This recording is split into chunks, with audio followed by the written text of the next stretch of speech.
Welcome.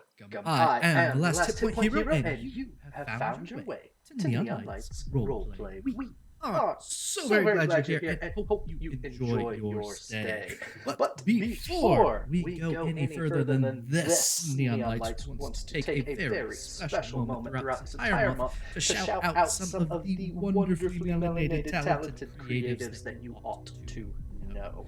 So tonight, our recommendation is checking out Cosmic Daz's Contour and Charisma show. It runs Sunday nights at 7 p.m. Eastern over on twitch.tv/girls run these worlds. And the reason I want to shout this out, the entire concept of this show is just such a blast. It's a limited series.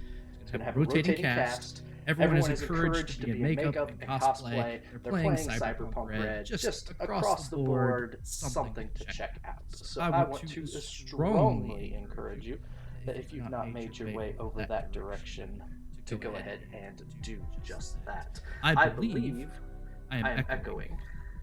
So allow me a moment to hit some buttons. Ori, you had the resounding voice of God through that announcement, so I like that. Well, there we go. Have to make a few changes. Oh, I know which one. I think that will do it. I hope that alone did it, because if that alone did it, it means I actually understand this digital soundboard. Did it? Oh, am I completely gone, heck? Am I still echoey? Am I a mystery wrapped in an enigma? I don't know. I can't hear myself. I can't hear heck. I muted it. Oh my god.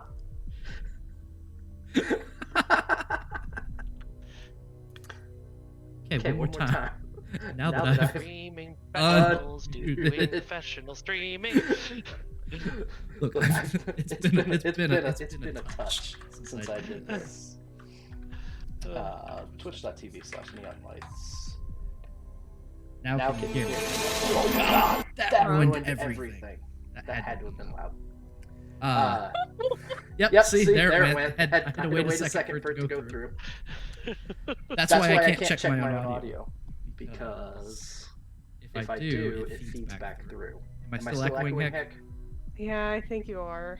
Okay, no worries. Give me just a little bit. Sorry, everybody.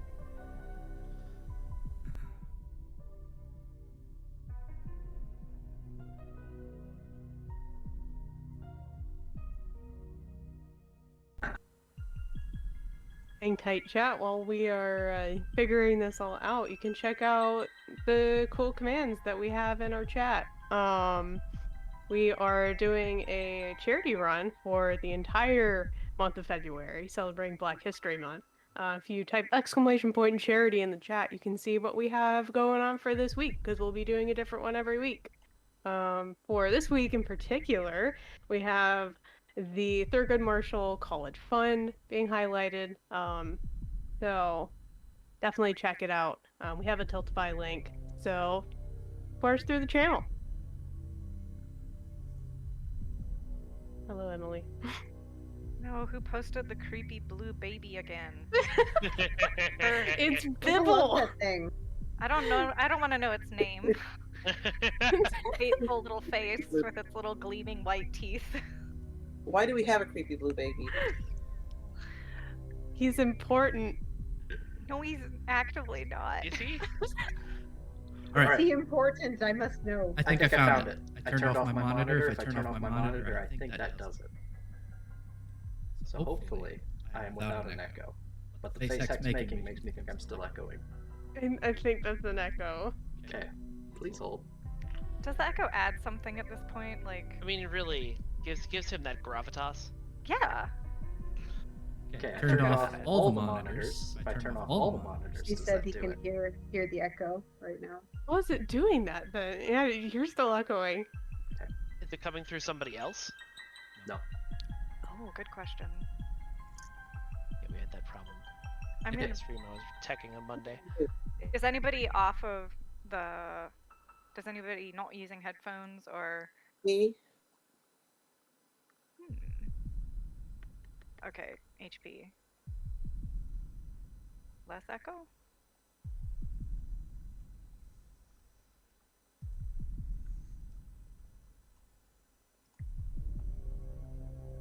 Okay, I pulled myself out and then put myself back in. So the question is, Wait, I think that might have worked. I think it might have worked because it Hooray! completely Yay. ripped everything away. So if it ripped everything away, and now I have no monitor, I shouldn't be echoing anymore. Right? More time? So the question is, if I talk like loudly or anything, or get a little bit excited, does that get rid of the echo? That There's something. Yeah, it's like So- there's. It's still a little off, but I mean it's better. So I mean we could just roll with that. That's okay. Should I stay muted since I don't have I don't know where my ear. I don't think it's echoing through you because you're not lighting up on Discord.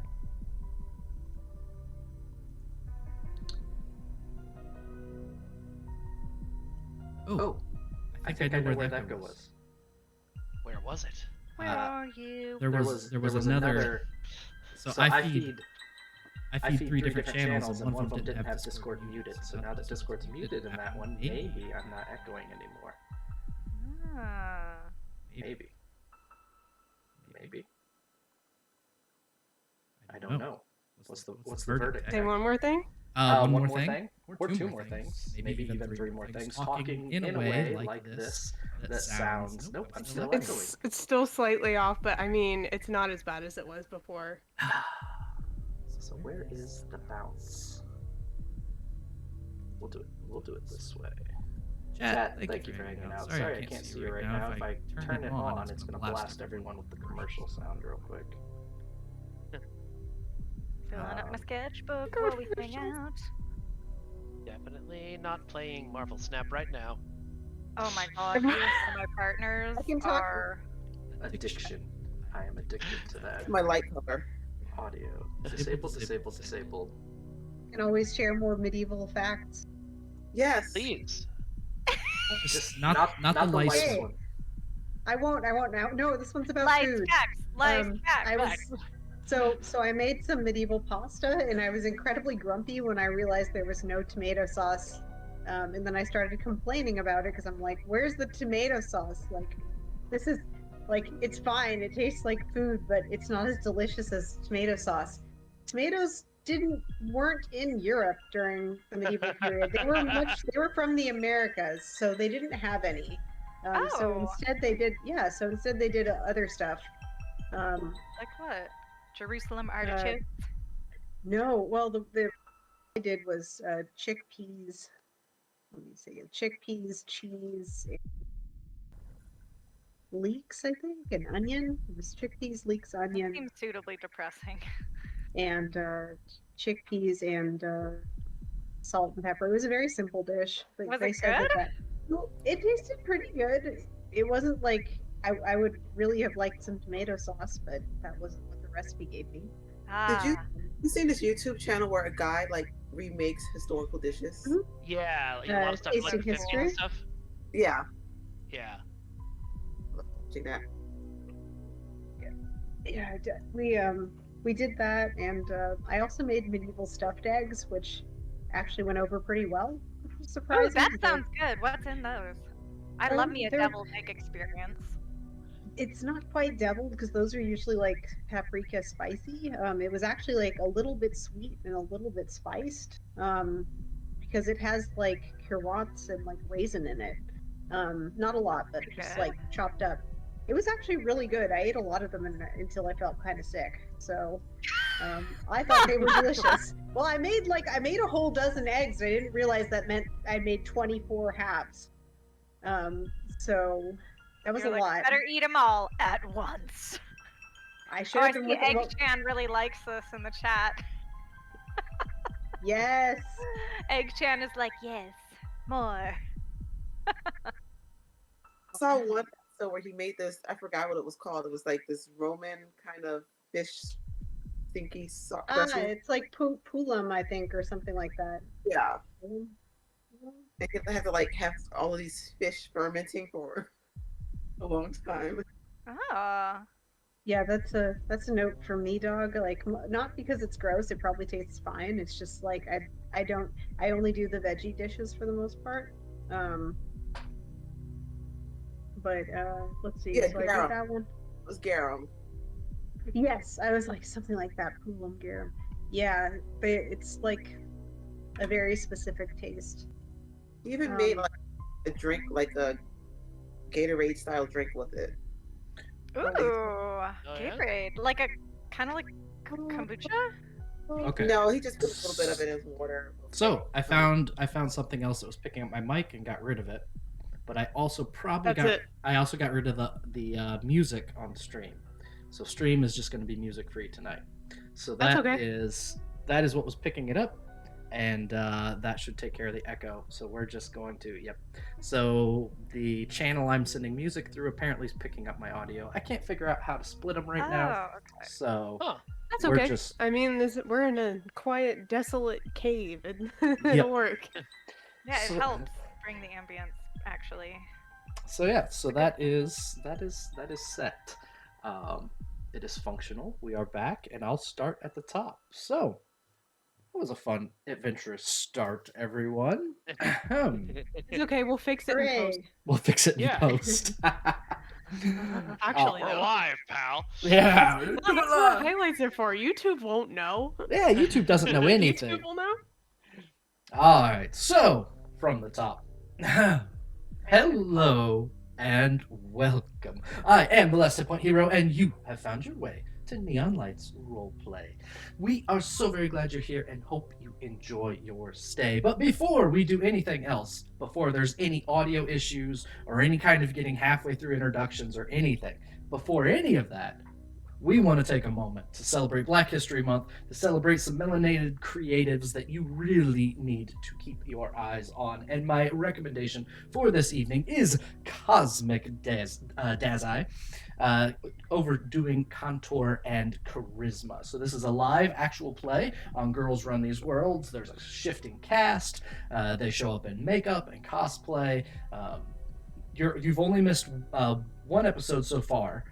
So if you don't have a lot to catch up on, it is a cyberpunk red short series Sunday nights at 7 p.m. Eastern Time at twitch.tv/girlsruntheseworlds. So do make your way over there. Check them out. Do a fantastic job. And show some love and props in that general direction. As for us, though, we are returning this evening to our playthrough of the Dungeons & Dragons 5th edition adventure module Icewind Dale, Rime of the Frostmaiden.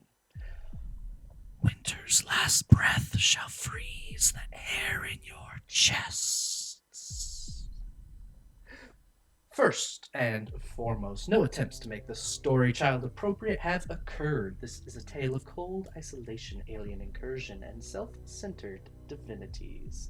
This actual play stream contains adult language, descriptions of violence and light gore, scary images, and, generally speaking, a great deal of cold. Our players are here to warm the night. Safety tools are in place for the players, but you as a viewer do not have such a luxury, so if you have any sensitivities to these listed topics and get uncomfortable at any point, just feel free to step away. No problem. We'll be here. Come back, see if things have moved on, and, other than that, keep all heads, hands, paws, and claws inside the stream at all times. Slap the follow button to join the wonderful world of Neon Lights Roleplay. Click the Discord link that will spontaneously appear in chat. Check out the many fantastic commands that Heck has already alluded to, including the donations that are being sent out throughout this month. And, above all else, be good. That's the rule. Be good. As for our players, they will introduce themselves, say hello, a word about their character, and the question for the night is, did your character have a favorite toy as a child? Something to think about, something to consider, something to fill the space a little bit while our first person in order is thinking. And, yeah, that should give plenty of time. Now, as for introductions this evening, due to copyright restrictions and the fact that we just can't play music behind introductions, and it just really takes a lot of that away. Instead, I'm just going to say the name of a song the date and the artist, and you're just going to have to look that up later, and that will be the theme song for the evening. So that'll serve as the introductions for tonight. So beginning with the very first person in our overlay order, recommended listening, Talk to the Animals, 1967, by Sammy Davis Jr. It's Heck. Yeah, that tracks. Hey everybody, it's me, Sir Heckalot. You know. As per usual, tonight I am playing Astoria, the ASMR lore bard. She uses she, her pronouns, and I use she, they pronouns. What I think she had as, just a little child in the library. Maybe like a little like toy raven with like some fake feathers that kind of make up the wings and everything, like a general like wood body and beak. That's so cute and good. It is. It's fantastic. Did she ever have any pets? No. No pets. No animals in the library. That's a shame. Well, I know, real sad. I know, Yeah. it is. Continuing down and around, the music for this particular individual is Shut Up and Dance 2014 by Walk the Moon. It's Al. Hey, I'm Al Lucart. My pronouns are they, them. I'm a sci-fi fantasy artist and a huge tabletop game nerd. Tonight I am playing our Dragonborn bard, Mirth. And Mirth is a circus runaway, as many bards are, with a focus in music and acrobatics. So I think the first toy that Mirth found was parkouring around the house. The house was a toy, so I think he was that like unholy terror that was like doing backflips off of the banisters and crashing into furniture and playing The Floor is Lava to like a really frustrating amount. And then he probably got his paws on an instrument at one point soon after that. So yeah, I guess that would be what he would consider to be a toy at that age. Makes perfect sense. We just had to stop our 4-year-old from playing The Floor is Lava, given the distance between table and chair he kept attempting. So, Oh dear. No. Yeah. Oh. Continuing down and around, next on our list, the song is Harder, Better, Faster, Stronger, 2001, Daft Punk. It's T.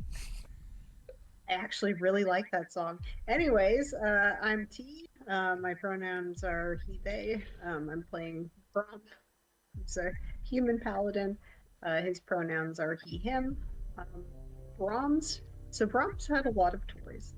He was born into a position of relative privilege.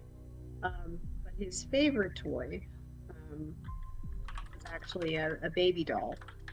Oh. Created at the time that he was born, because they thought that he would probably be a girl, according to prophecy.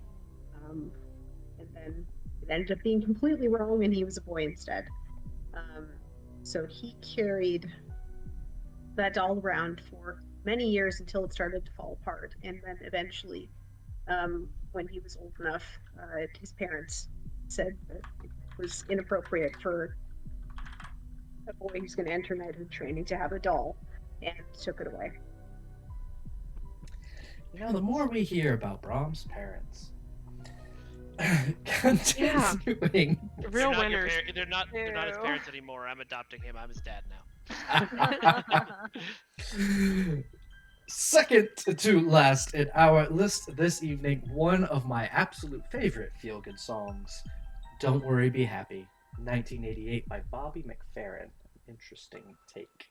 It's Janie Potts. Hi, I am Janie Potts 7575 on social media. I play a lot of games, and I'm playing May, a human bard queen, kingdom overthrower, just interesting person. And it's hard coming up with her favorite toy because she actually didn't grow up with any money. So she had to make toys around her. So usually what she would do is she would find a stick and use that to kind of make the world her toy. Makes sense, works well, and that stick became a scepter, so I'd say it turned out quite well for me. And last but not least, our guest for this evening, for the next 2 sessions, and it's always tough for me to do introductions for guests that I don't know well. It takes some guesswork, some deep introspection. I roll a dice on occasion, and so this may be a hit or miss introduction. It's going to be up to you if this is appropriate or not. The song for your introduction is "God Is Dead," 2013, Black Sabbath. It's Mike. I'll take it. Hello, everyone. My name is Mike Vadum, and I use he/him pronouns. And tonight I am playing Ragnolf the Vagante, who is a Gif wandering priest of Tyr. And he grew up in. He also uses he/him pronouns. He grew up in the monastery of Tyr, and there's not a lot of toys given to the children there because you're mostly focusing on justice and learning how to dispense justice. But there was, in his youth, there was a set of prayer beads that he lifted when a priest wasn't looking and took to his room that he would play with at night when nobody was watching. Aww. Fantastic. We have Brahm, the privileged rich kid, whose doll was probably enchanted to pee, poop, and eat real food. And then no pets, furniture, and poor. Dang. Like I've gotten all the best rich kid answers for Brahm, so just let me enjoy this for once. At least it's not like, yes, he had 2 puppies, both of which were kicked. Oh no. Oh my god. Jeez, good. Well, thank you, everyone. I am the last hit point hero. I use the he/him pronouns, and I will be the other various characters throughout this session this evening. As far as getting started tonight, I always like to step back, this scene outside of the scene. Now, our party has been exploring a tower that broke off of Netheril and fell top first into the snow thousands of years ago.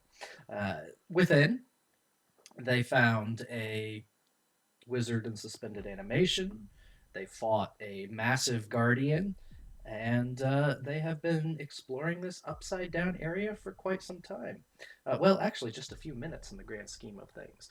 They've been working their way down, or is it up, the tower, just to see what is there. Outside of the tower, there's a very different view. A strange star streaks across the sky above Icewind Dale.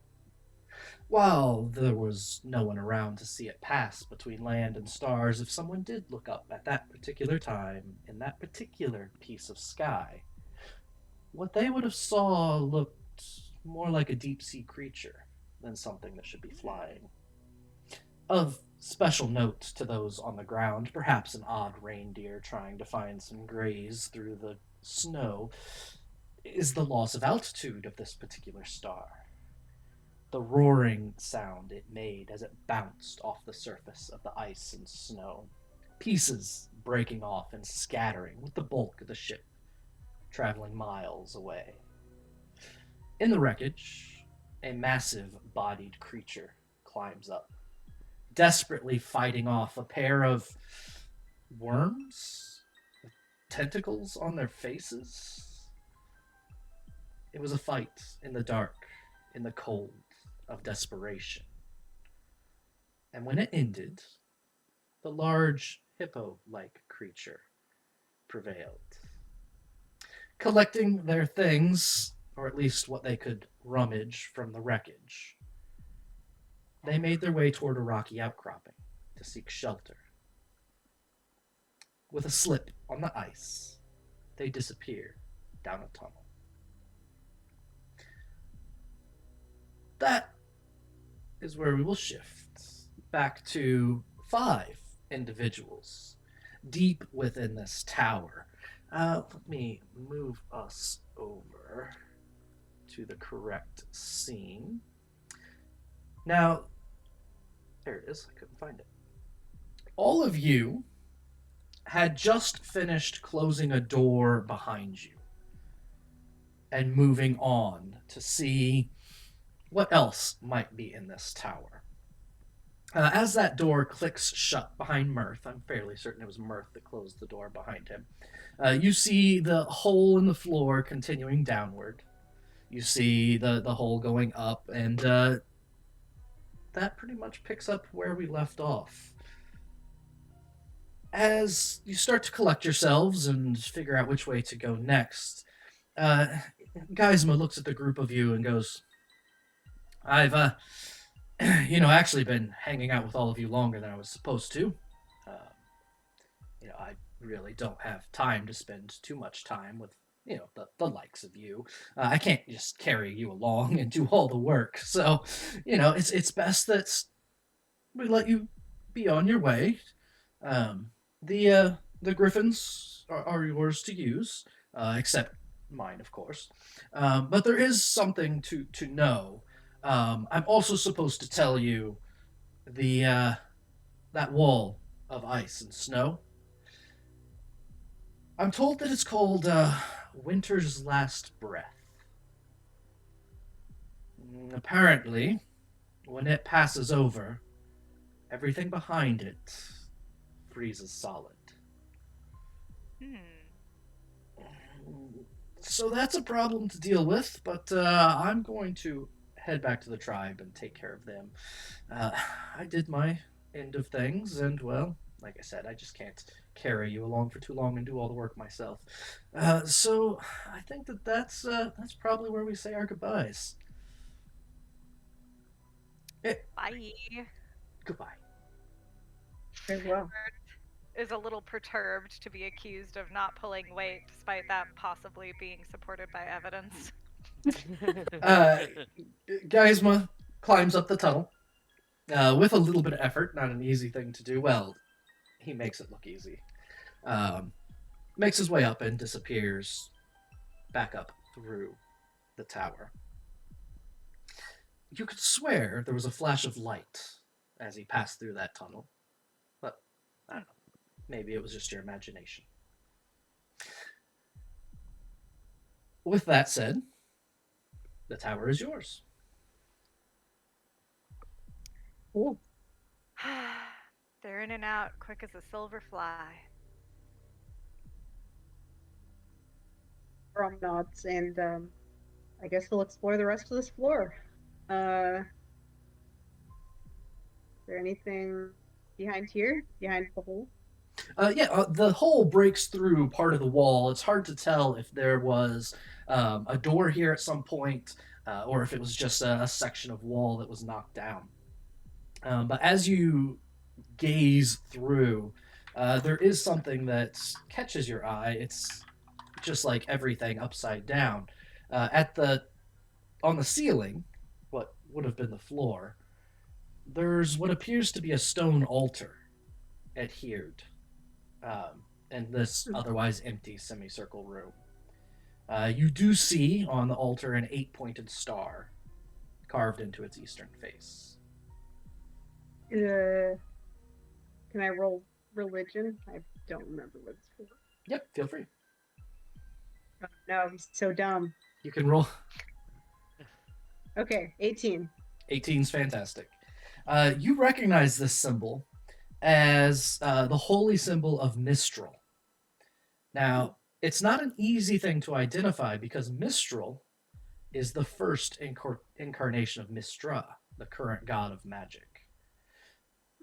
So to see a shrine with the old holy symbol is rare, to say the least.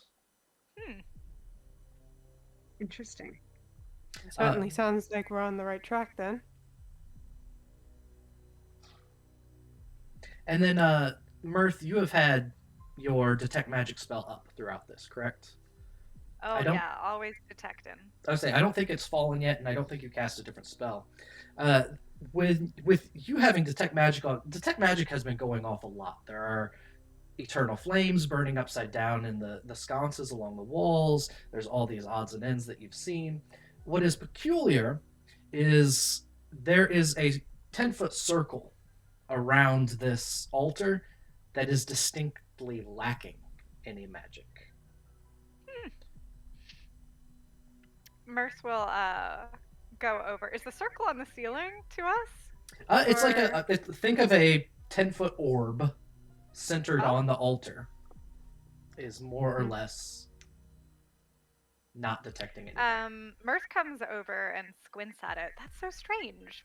There's magic all around us in all of the nooks and crannies except for here. That's odd. What else can I investigate it? Give me an Arcana check. Okay. Just a sec.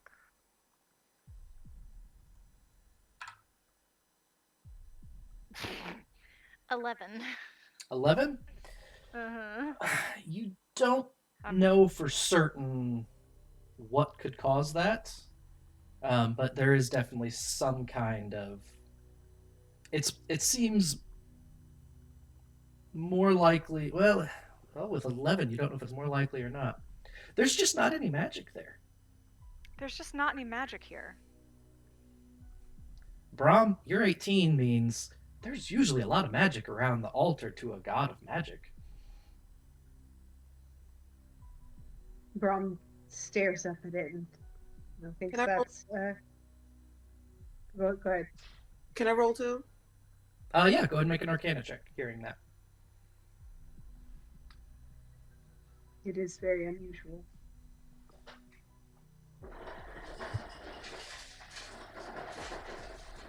Sorry, Ice Maker's really loud. I feel that. I'm lucky to have some walls in between. May, you're not sure either what could be causing this, but there's definitely this unusual phenomenon of a very distinct lack of magic.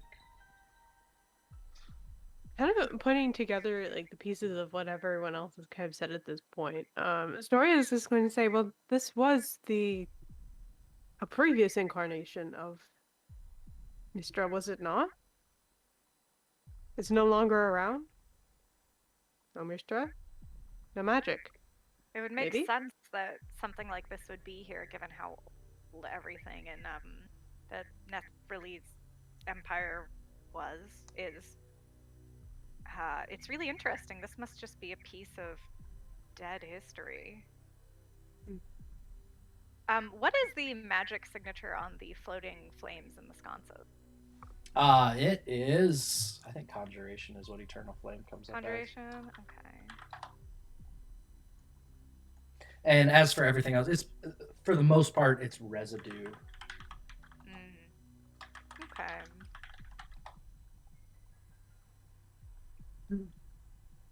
Brahm thinks this checks out. He's gonna go over in this corner. Do we see anything? Everything in this room, just like when we first described it when you came down, is just kind of a mess. The only place you've seen that has been fairly put together at all so far is the chamber you were just in a moment ago. Yeah, we ain't going in there. He's gonna look at everyone and seem ready to go down the hole. All right. Do be careful this time. I'm just waiting for one to be a lot further down than we expect. He nods. Since it's a pretty small hole, he's gonna try and move down it slowly, like with his arms out. Just so that if it's a super long slide, he's not gonna Mirth is gonna drop a bangle down there. Sure. And see how long it takes for it to make a clinking noise. So you drop one of your bangles down, and there are just a few moments pass before it lands. Looking down at the light and getting a good guess, it's a little bit further down to level 4. So mostly these have been 9-foot drops down to get here to level 3, but to level 4 it seems to be about 3 times that.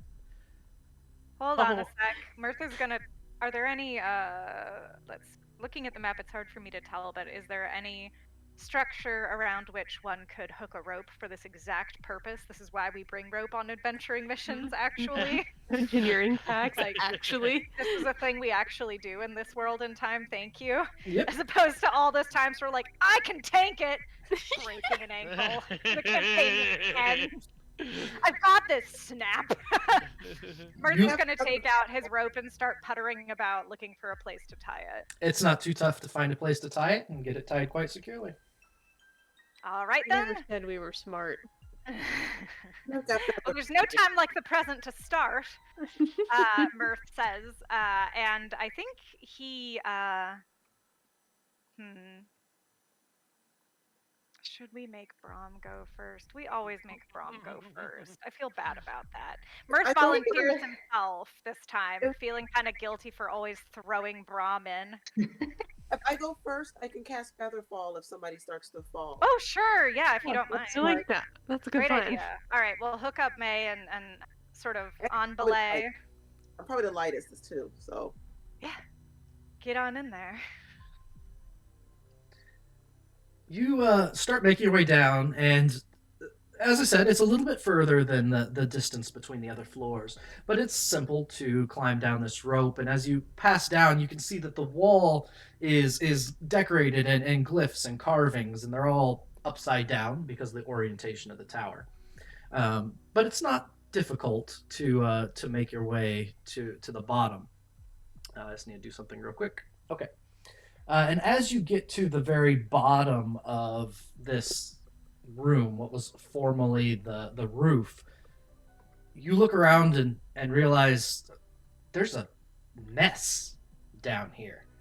Broken tables, like everything else, everything has fallen from where it was on the ground floor to the new ground floor. But this mess is different. It looks like gears and cogs and almost like pieces of clockwork spread over a otherwise large empty area. Can I tell what it came from? Do I have any idea other than a giant clock? Go ahead and give me some kind of a mechanical check. I don't even know what to ask for this. I'd be fine with an Arcana check. Okay. 19. 19? It's really hard to figure out what it might have been.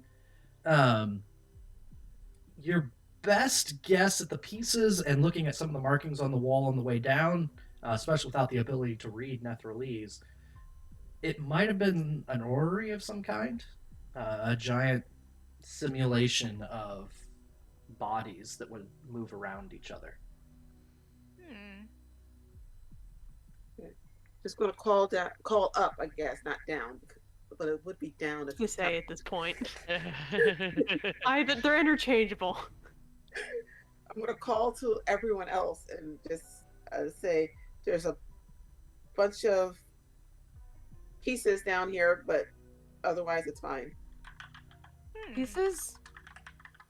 Yeah, either of a giant clock or an orrery, or I don't know. A giant what? I'm coming down. I think I Mirth hops on the rope and slides on down, fireman style. He does like a little. No, he does the stripper split at the end and lands flawlessly. I can roll if you want. Like no. You or something. No. You make. I'm just kind of like. Go ahead. No, so everyone can make their way down. There is a hole in the floor, like some of the others. But while you're down there, I'd like everyone making their way down to this level. The four of you, go ahead and take your ears off. We will go to our GIF for a little bit, and I will tell you when to come back. Of course, I say all that now that everyone's ears off. So, our dear GIF. I will go back to where you are, Ragnolf. Ready? You slip on the ice and slide down a tunnel that is, 12, 15 feet long, before landing on what appears to be your best description would be a porch, but it's the ceiling of a porch. There are two statues upside down on either side of a doorway, also upside down. The statues, one depicts an old man in a very long, threadbare beard, and the other one more feminine features. Each have their hands held as though there was once something in it, but are now empty. And the doors are ajar. Ragnolf is going to look up at the statues and, stroking his hippo beard, is going to make a religion check to see if he recognizes what these are. Sure, go ahead, roll religion. We'll see if these have any religious significance.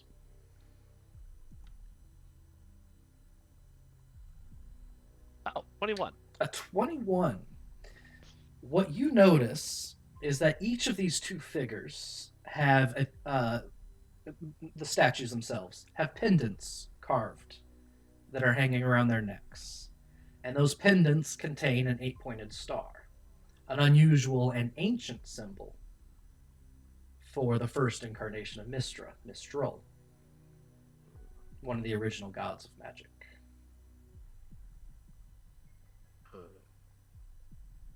Where in Tyr's name did I end up?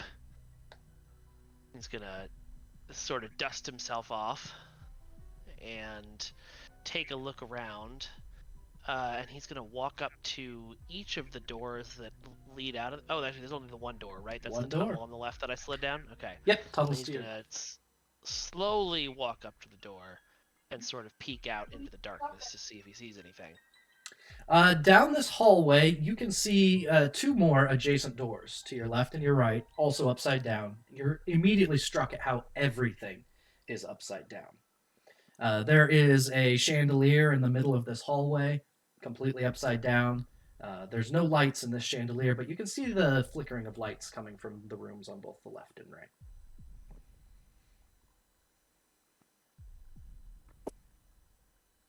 I suppose there's nothing to do but clear the rooms. And Ragnolf is going to go up to the left-hand door and give it a quiet open. The door's already open. Okay. And as you approach, you look inside and you can see a number of tables. Just an absolute mess of what may have been a workshop at one time. And in the perimeter of this room, upside down, there are eternal flames that are burning. What?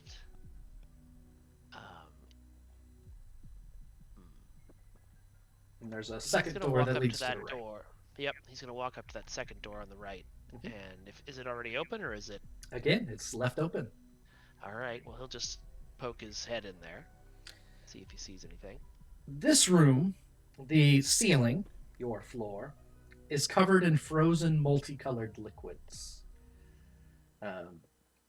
Ancient glass and all sorts of other odds and ends are broken all across the floor. And what is particularly notable is there is a chest on the floor that is open, upright, for you. Does the chest look like it was bolted to the ceiling, or does it look like it just happened to fall the correct way? You take a look, and yes, it appears as though there was a time when it was bolted to the ceiling. What is this place? He is going to examine the chest to see if it's anything still inside. Guessing not. Completely empty. Yeah, thought so. But he is going to take a piece of the frozen glass from the ground and put it into a pocket in his robes. Okay. Just to... It's pretty. Keep it for later. And head back out to the hallway. Sure. There is another open door. What do I see through the open door? You see the remains of a massive semi-mechanical being that has been destroyed and is laying in a heap. Bits of metal and wood and stone are all jumbled together. Right. Ragnolf is going to pull out his twin pistols. Okay. And point one of... Actually, he's just going to pull out one and point it in front of him as he goes through the door, keeping head on a swivel and looking at the creature. It doesn't move at all. Looking around, this must have been a library at some time. but it is almost empty. You see broken bookshelves, broken scroll shelves, all sorts of things like that. Most notably, you see to your left a hole that goes down. Do I see a rope tied to something next to that hole? You do not. Okay, so it's not the same hole. I am gonna take a piece of wood from the shattered shelves and drop it down the hole to see how far down it goes before it clicks. You look down, it's about a 9-foot drop. Oh, well, that was easy. The hallway that I was in before, was that blocked at the end, or did that continue on? It looked like collapsed stairs. Okay, so it probably couldn't go that way. Then, let's see. I will gingerly lower myself into the hole and attempt to climb down the sides of it as much as I can before inevitably gravity takes over and I hurt myself. You reach down, get as far down as you can, you let go. It's not enough to hurt. You drop down to a deeper level. Down here, you can see 2 metal cages. They are passingly familiar, at least to a certain degree, to what you were kept in until not too long ago when that ship crashed. In one of them are what appear to be the remains of the carapace of some kind of creature. The other cage is empty? The other cage is empty. Okay.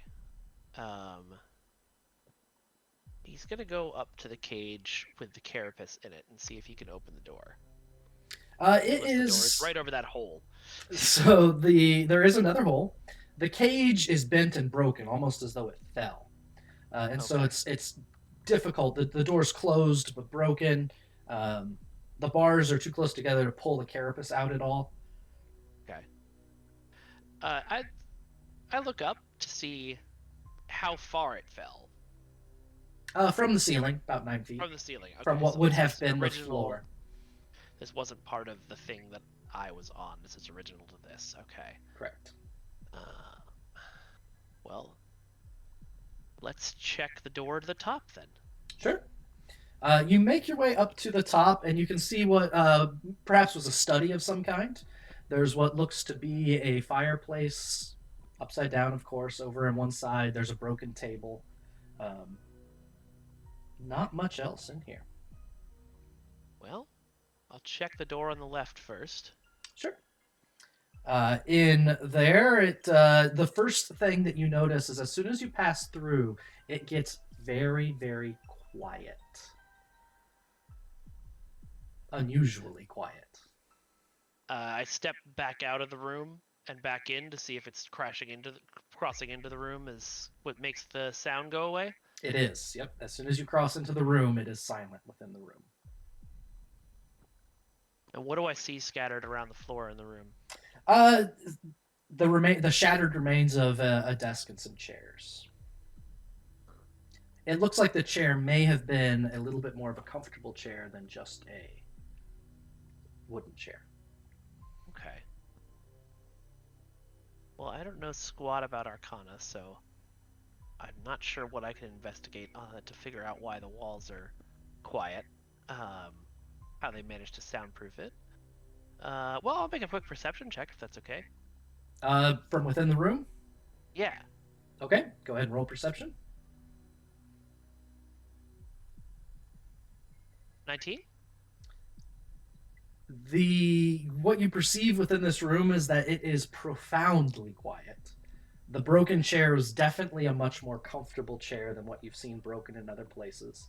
And the table may have been about the size of what you'd set a drink and a book on. Okay. And there's I assume, no book in here anymore. There's no longer a book in here. Yeah. Alright. I will back out of there and head for the door on the far right. This one over here? Yep. Opens up to a collapsed stairwell. You're able to piece together that originally went up to the previous floor. Or down to the ground floor. So then back to the main room to try the other door. There is what would have been a spiral staircase, also absolutely full of debris. It looks like the stairs themselves broke off and piled on top of each other. An absolute mess. Well, that's just completely useless. I'll go back over to the hole and look down. There is another 9-foot drop. All right, here we go again. And he'll climb on down. Okay. As you start climbing down, we're going to bring everyone else back and go to them.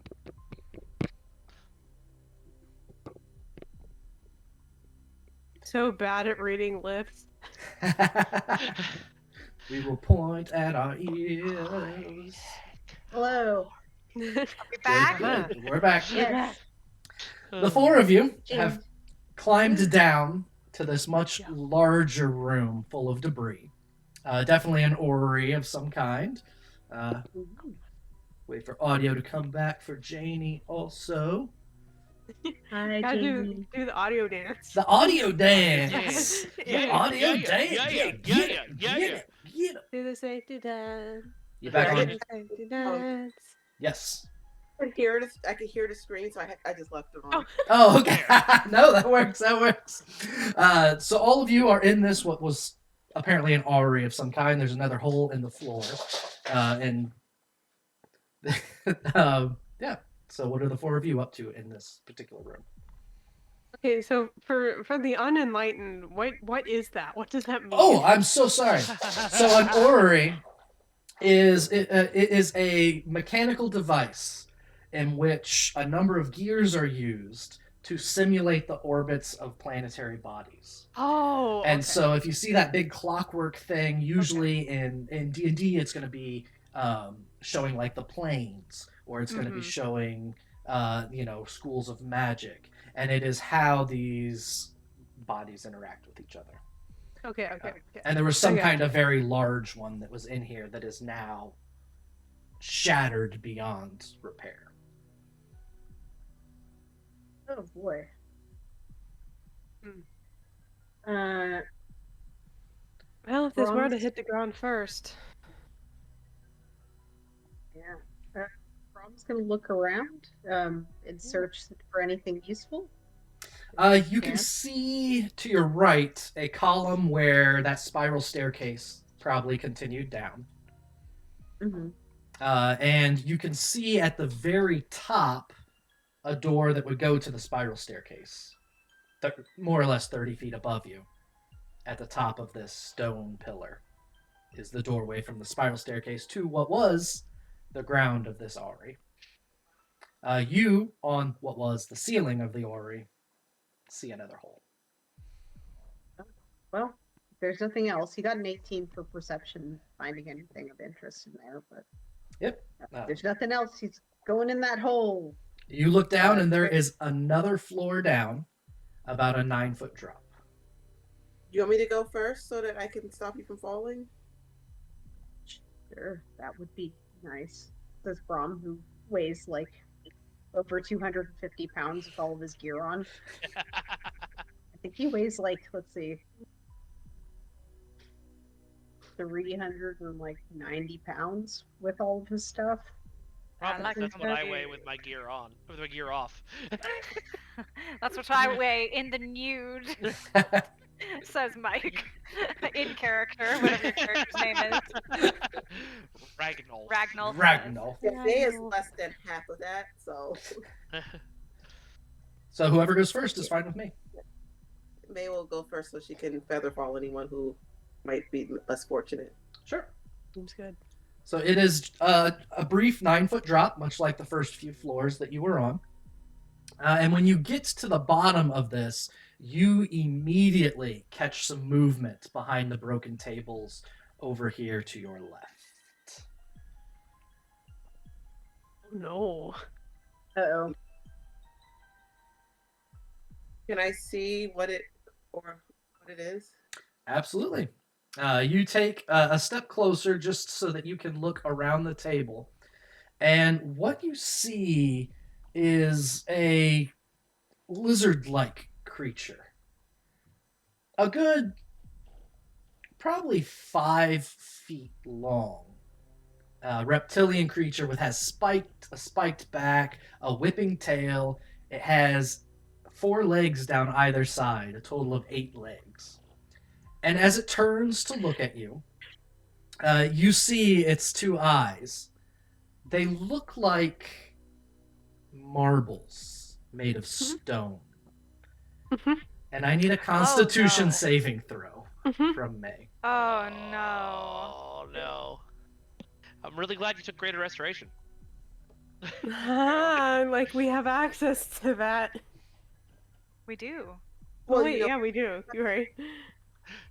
That's what I was saying. Level 9. Yeah, I'm sorry, your roll? 19. 19? As you see this thing's eyes, you feel the muscles in your body start to stiffen. It's like a fear reflex, but different. It's not a jolt. It's not a contraction. It is a full body squeezing that then you shake off and release. That was rude. It looks at you and goes, okay. probably ought to roll initiative.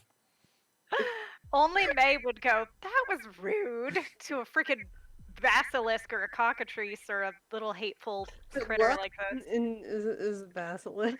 As soon as you said 4 legs on either side, I was like, oh Yeah, no. some gross little being. It's a Mine is- cockalist, obviously. 17. I got 17. Oh my god. Okay. Oh my. I rolled the wrong number. Would you like the rest of us to roll initiative or just leave it? Everyone is going. Those 4 definitely know something's going on, and I also am going to have you roll initiative so that we can do what you are doing in turn order. I would like to be amused by the fact that the basilisk seems to have rolled a 19.08 initiative. The basilisk Let's rolled see a who natural succeeded. 20 for its initiative. So it has a golly. minus point. Oh, sorry, that's a tiebreaker. It has a -1. Ah, okay. Janie, what was May's initiative again?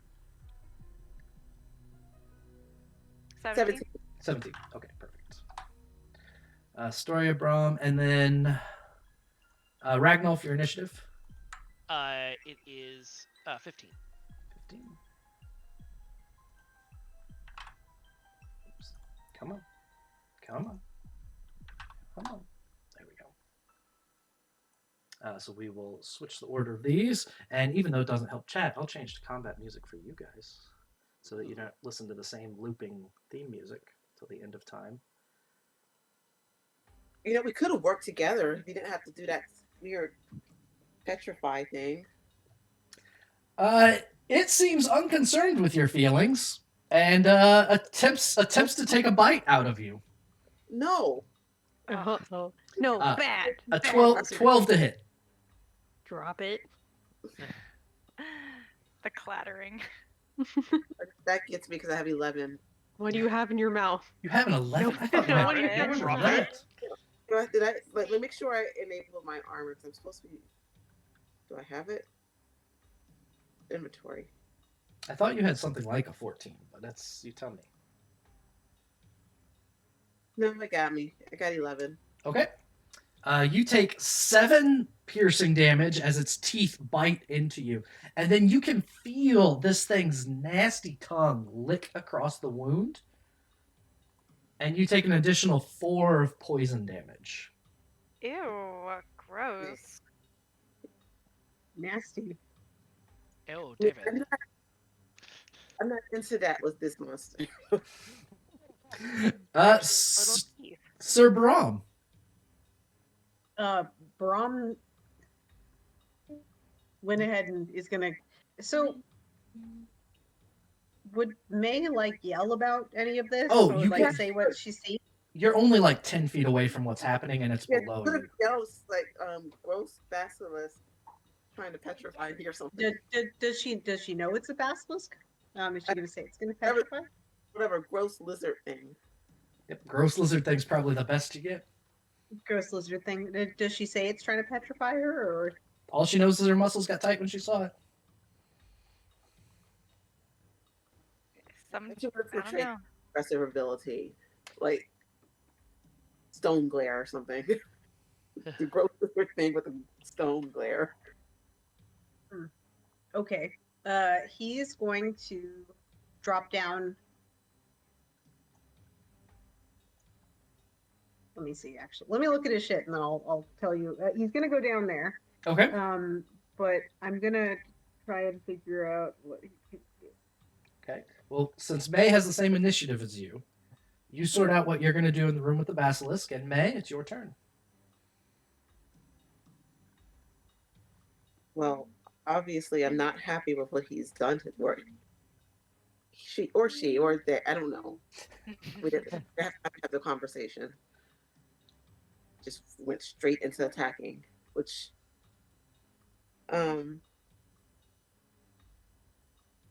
you know what? Why not? Why can't she just use? Did she use this on?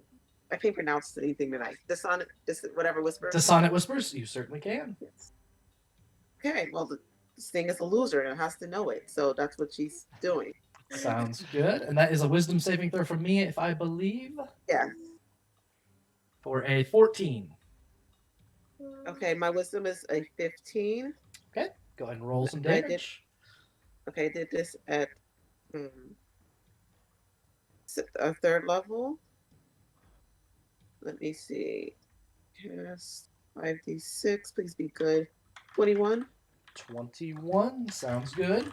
And because it failed its save after it takes that damage, it goes. That is not the right button. I have to hit this button first. It runs to the corner of the room, trying to get as far away from you as it can. Anything else? Just want to yell at it. His mother was a ant. His mother was an ant. Sir Brom, you see this 8-legged creature go skittering out from behind a table, running away from May. All right, cool.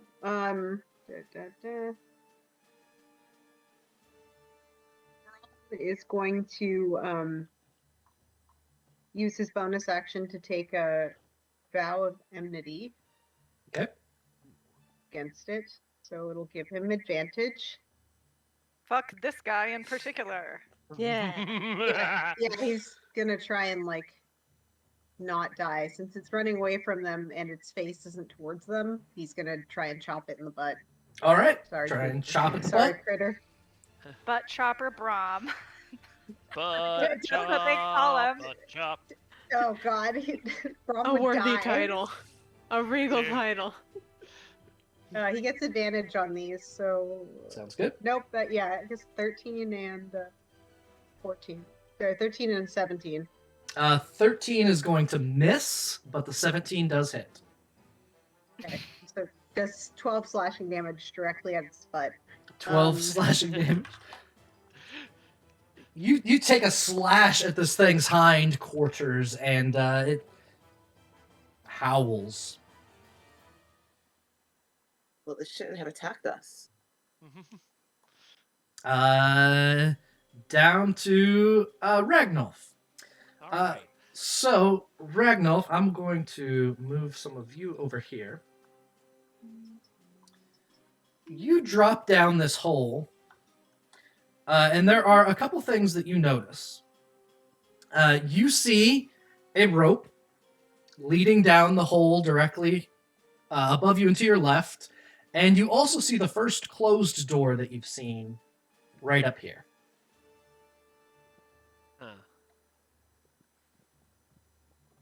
As much as I metagamingly want to investigate the rope so I can meet y'all, he would go investigate the closed door. Okay. So you walk over to the closed door. You open it up, and looking inside, there are a few things of note. One, upside down, of course, because it's all upside down. There are these 3 canisters. It's hard to describe exactly. They appear to be jars that are oversized.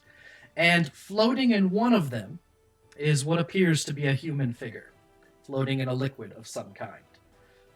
The other 2 are shattered. There's nothing in them. And sitting in a chair, over off to the side, face stretched thin and wrinkled, there is a figure. Well, you are a cleric. You recognize them as a wight. They are dressed in armor, do not appear to be aggressive, and this room is set up with the table upright and chairs and other materials in their proper place. All right.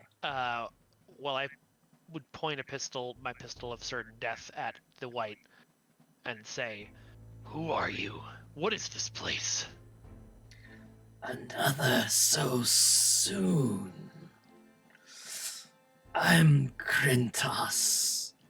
This is my master Dazan. He requires release.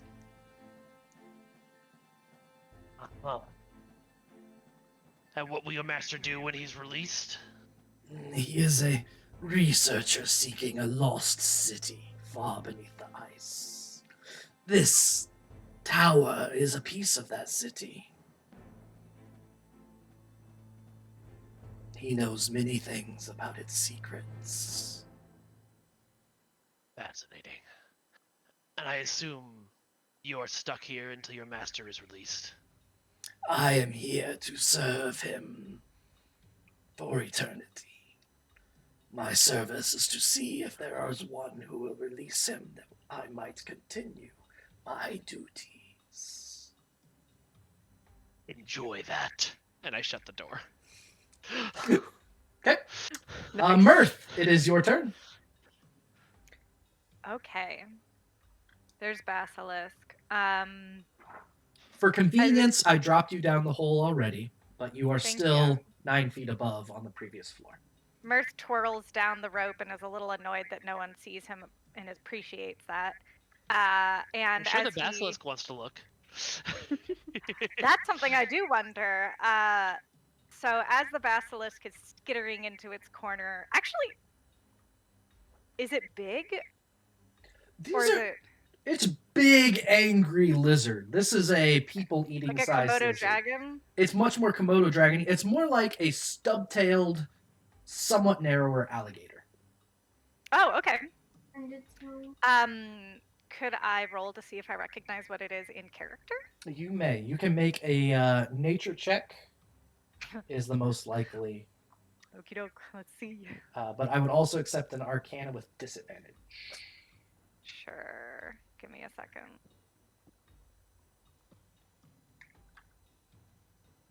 Oh, what is the definition of a monstrosity? Okay. It may be the other way around. Mirth got a 5, and he's like, "Oh my god, a dog! What is it doing down here?" There you go. Incredible. Stupid ass Mirth.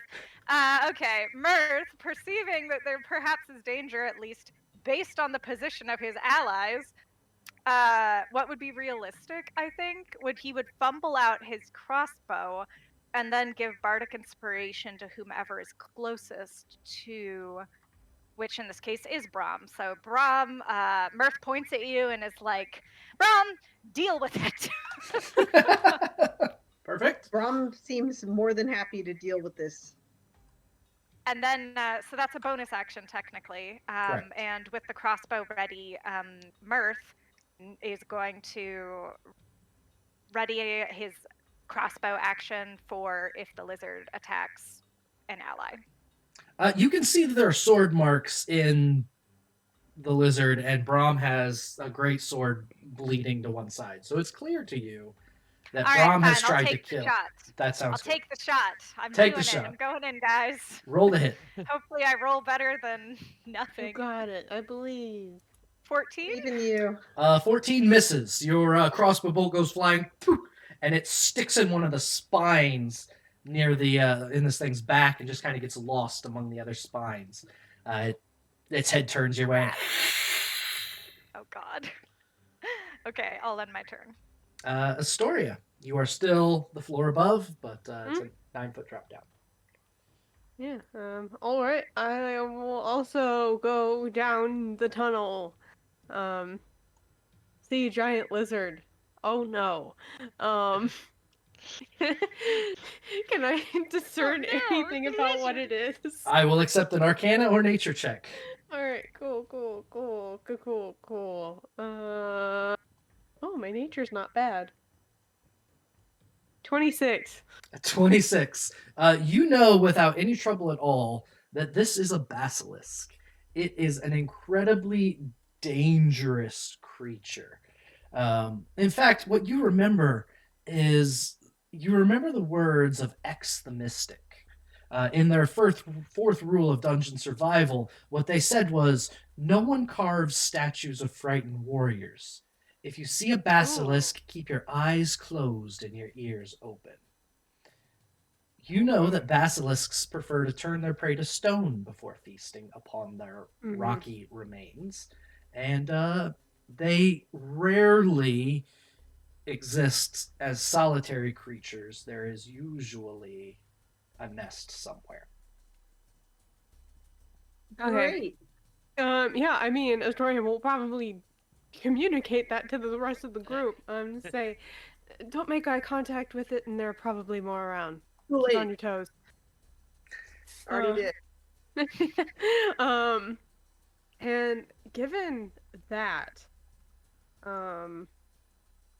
Astoria is going to go ahead and with her action try to cast blindness on this thing. You are going to try to blind a basilisk. Mm-hmm. Sounds good. That's kind of cool. That is kind of cool. I need a con save. Constitution save from a basilisk gets a 18. Oh my god. Oh, can I cutting words that? You may. Okay, I would like to cutting words that. It's just like, no, don't look at me. Just like roll my D8, but my DC is 17, so even if I have to roll a 2 or You higher. have to roll a 2 or higher. Please, dear God. 4. Okay, we're good. 4. Okay. So you cast blindness, and a arcane magic clouds the vision of this basilisk. And it, for a moment, well, actually, it doesn't care nor even know that it's blind again. But I am fine with it doing what you think that it will. Oh wait, no, it does. Sorry, I misread something. Yeah, it's as soon as its eyes go dark, instead of having those stone marbles for eyes, they're just this pitch black pits, and it starts turning its head frantically and snapping at the darkness. Anything else, Astoria? I think that'll do it for now. Okay.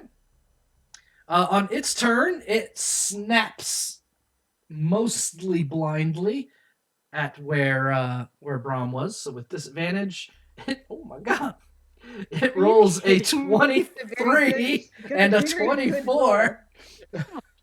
Bruh. I'm really glad I turned off rolls just to GM, because that would have been really embarrassing to say out loud. It's like, oh dang, it hit you anyway. 14 piercing damage as the basilisk fangs find a way into the creases of your armor, and 11 poison courses through Braum's veins. Nice. A bigger problem than that, though. Mirth and Astoria, could you both give me a perception check? Mm-hmm. I'd love to. Mm-hmm. 18. Natural 20. A natural 20 and an 18.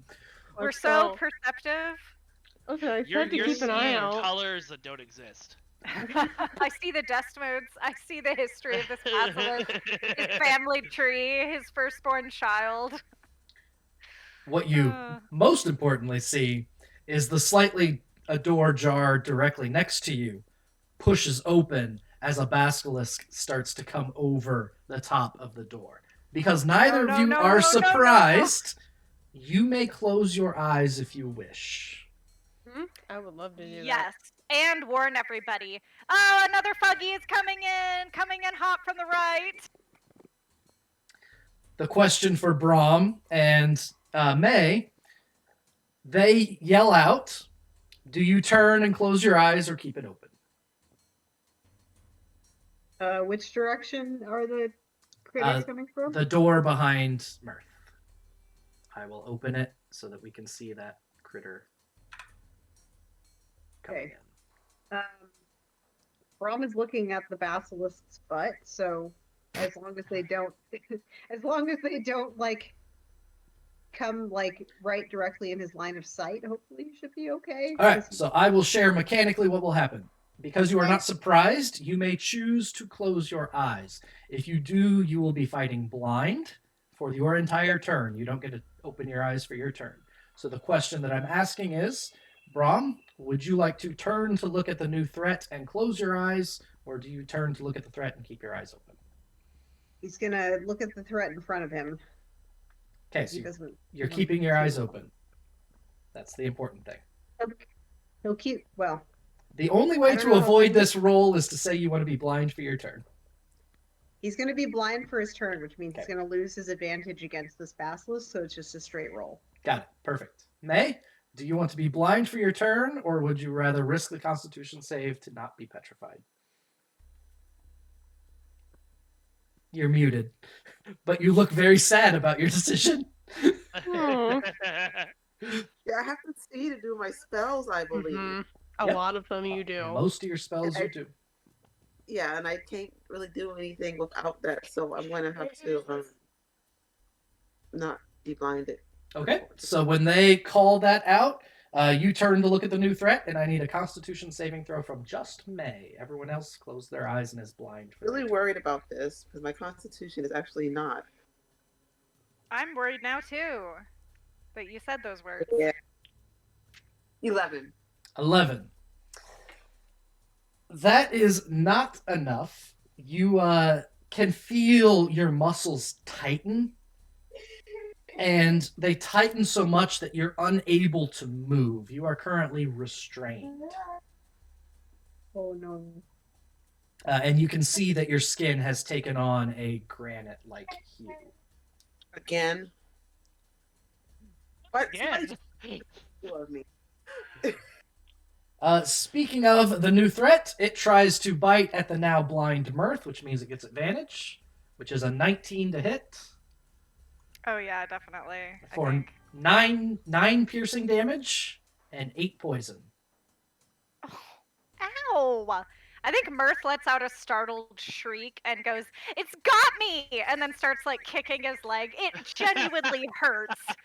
The comedy in his voice, but also there's that like strained underlayer of the comedic bard being like, "Don't worry, guys, but also worry though." So what is that? It's a 9 and an 8 damage. Was that what you said? Correct. 9 piercing and 8 poison. Okay. And Sir Brom, it's your turn. Brom is going to hack at this basilisk's butt. Okay. The disadvantage of blindness is offset by the advantage you get from your anonymity and from your ability. Anonymity? Don't hurt yourself, kid. So go ahead and roll straight. All right. Vow of anonymity. Wait, is anyone here actually able to roll straight? Sorry. Well, definitely not Brom, excuse me. But yes. 12 misses, 21 hits. All right, sweet. So he do the big slash and does 19 damage. 19 damage is exactly enough. Yeah. You stab this basilisk, and it and collapses in a heap, dead. Sweet. Anything else, Brom? Brom is going to move to Hodor, that door over here. Okay. So he's going to move over here. If anything else tries to attack, he gets to attack. Let me read his ability. It probably says "see" in there, so just look for the word you can see. So while you consider that, May, it is your turn. You're currently muted. The rest of your ally... Oh, now you're... Turn me into a statue. That's why I was muted. Oh, you're not statue Ah. yet. You are currently Okay. restrained. Half statue.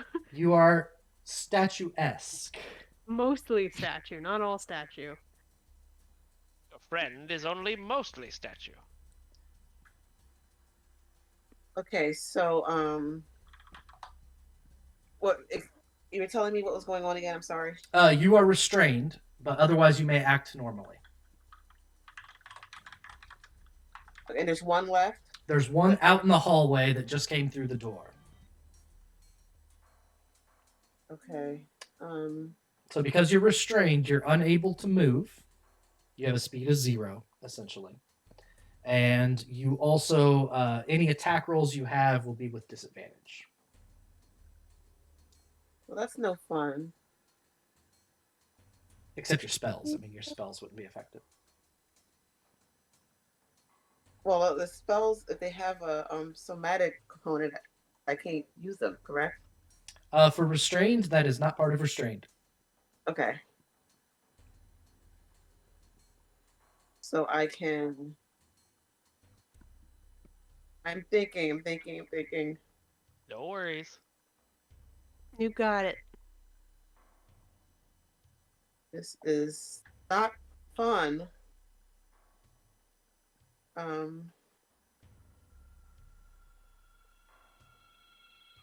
You know what? I can... Could I do Cloud of Daggers? You may. I'm sure that won't bother your blind allies at all. Where would you like to put it? Directly over the basilisk, or? Oh, I'm sorry. I can't really see the map too well. Oh, no It's problem. also okay to rely on friends. I will just mention that. I know May is a queen and has done all these badass things on her own, but power of friendship might and might not prevail. Even some of your cantrips are a good one. You can just use the make fun of you till you hurt. Why do I keep forgetting the name of that? That's the new name of the spell officially from now on. Make fun of you till you hurt. The SRD has been changed. It's part of the new rollout. Okay. Yeah, I'll just do that at level 1. Yep, it's a cantrip, so they make a wisdom save. I have lost my basilisk stats. They are hiding. So a wisdom save by a basilisk is a 9, which fails. So it is 2d4 damage. No, I don't. I was using Dissonant. Oh, Dissonant Whispers? Okay, then that is fine. That is the bigger spell. So go ahead and roll the damage for that before it runs away. 12. 12. It is not happy about that and hisses violently. And then the hiss kind of changes pitch and it takes off down the hallway. Ragnolf. Yes. Any attacks of opportunity from that? From all the people who can see it? Yes. From well, everyone. I mean, do you have to see it to take attacks of opportunity? It is yes. It's being able to a target you can see. The more you know. I'm like 80% sure. I'm like, I don't know. Listen, none of us are Daredevil in it. It is not a hallway.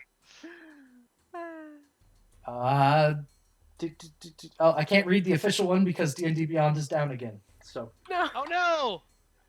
D&D Beyond, you are beyond It's help. fine. I mean, like, I totally believe you. I just didn't know. I'm fairly certain that you have to be able to see to hit it for an attack of opportunity. Now, just to fight it, you just get disadvantage because they completely nerfed invisibility, which is fine. I need to roll my save. Yep, you get a save at the end of your turn, a Constitution save. Thank you for reminding me. Be good. 14. 14.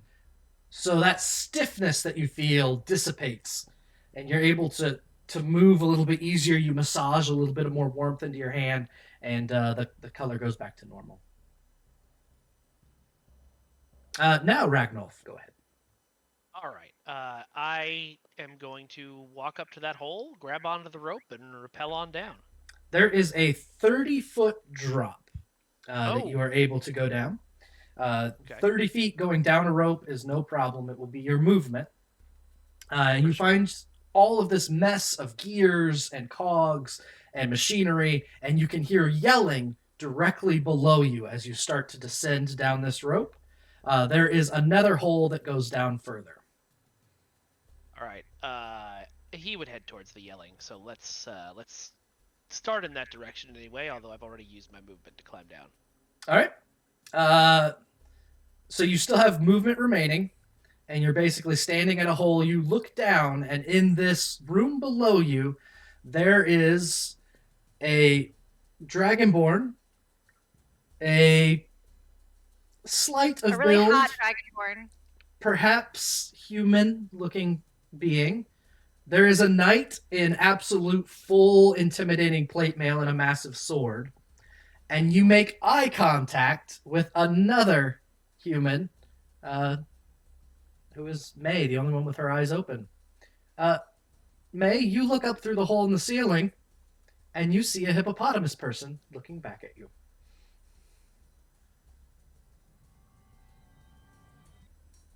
Little help, or are you going to attack too? Are you like a tower person? I don't know what a tower person is. What situation do you find yourself in? There's a stone-eyed lizard thing down here, freezing us. That is confusing. I will attempt to aid you. Thanks. What's happening? Says Brom, because his eyes are closed. he can't see them joined. He can't see them joined by Hippoglocculus. So, Oh my god. Oh, I'm so glad. He's just heard like a huge thump behind them, I guess, and then heard someone talking. May's just gonna say hippo person assistance is coming. Okay, Stori's gonna open her eyes at that because May tells some tall tales, but this was like a little this is too much. Interesting to pass up. Even Mirtha's like cracks an eye, like that's gonna make a difference.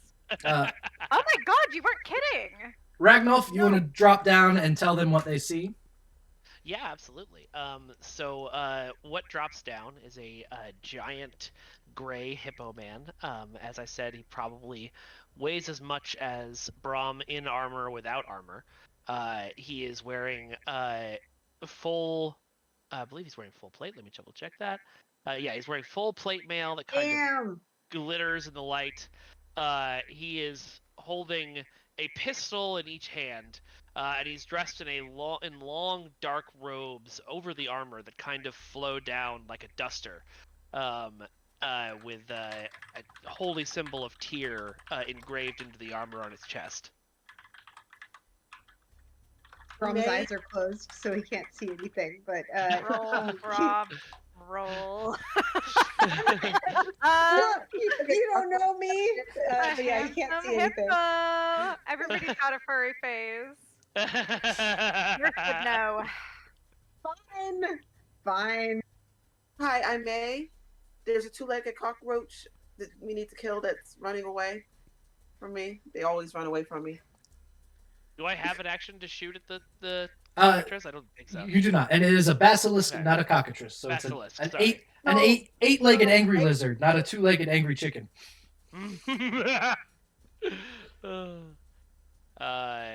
Well, he'll still point the pistol of certain death and in the direction and say, "It will not escape me," to end his turn. Okay. Mirth, your turn. Let me double check where everybody is on our map. Get a visual. Oh, so we're just sort of in this hallway. There we are. And there's a dead basilisk in the corner. There is a dead basilisk. The other one ran down the hallway. The other one scuttled down the hallway. Okay. Mm-hmm. Can I see where the other one went? You My eyes can are open. you can look down the hallway for that basilisk, and yep, it's at the end of the hallway, cowering from the Dissonant Whisper spell. Oh, fantastic. Mirth.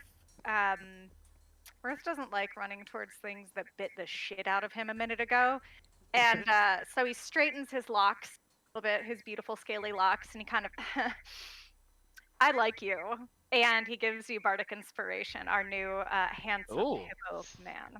Do with what you will, but Mirth's feeling is anybody big and tanky that's willing to kind of get in. Mirth is like, I'm a bard. I will sing thee. And in fact, I think that's what he does. I think he like pops his crossbow on his back and just whips out the concertina, which he has been known to do many a time in battle, and he starts fucking barding it up. So that's where the bardic inspiration is coming from. And if we zoom out, Ragnolf is just aiming down the hallway and just goes. Yep, yeah. The joyful sounds of the concertina fill our dank dungeon. Then you suddenly realize that two other members of the party are just absent-mindedly harmonizing and accompanying. Yes. Barbershop trio. Oh, thank God. And oh yeah, that's literally what I'm doing with my turn. I feel like it's most in character for me, so I will end my turn after that one contribution. Astoria, it is your turn. Okay. And seeing as Ragnolf is like ready to like pop a cap in this thing, is just you know, say by all means, and take out her loot, join in with her, and spend her action to give. Let me see how I want to do this. I gotta get numbers. Brom, did you use your bardic inspiration yet? That you got? Not yet. Okay. Did not. Yeah, I will. Go ahead. Okay. With my action, I'll go over and heal May a little bit with my ASMR feature, Healing Hands. So go ahead and take 9 hit points. And in joining the not my D&D Beyond. It's fine. This is why I downloaded my character sheet. I am also going to spend my bonus action doing a. I know I had some first level spell slots left, so I'll just do a first level healing word on Brom. Okay, sounds good. This is better than none. Okay, so 7.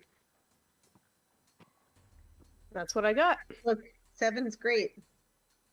So 7 is better than much less than 7. Ta-da! 7 is better than 6, which is better than 5, which is... Yeah, exactly. Yeah, I didn't know if you knew that, but that's one more than 6. Yeah,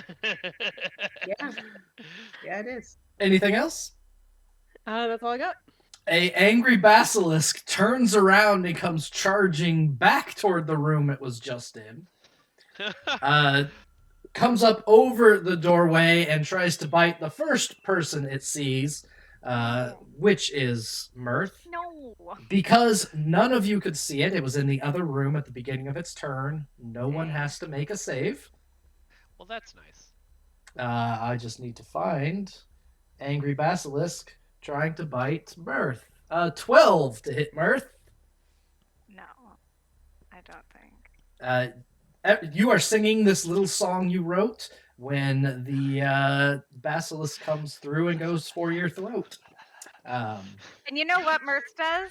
Without missing a beat, he pulls a full-ass Matrix dodge and just concertina in slow motion as the basilisk pumps over the top.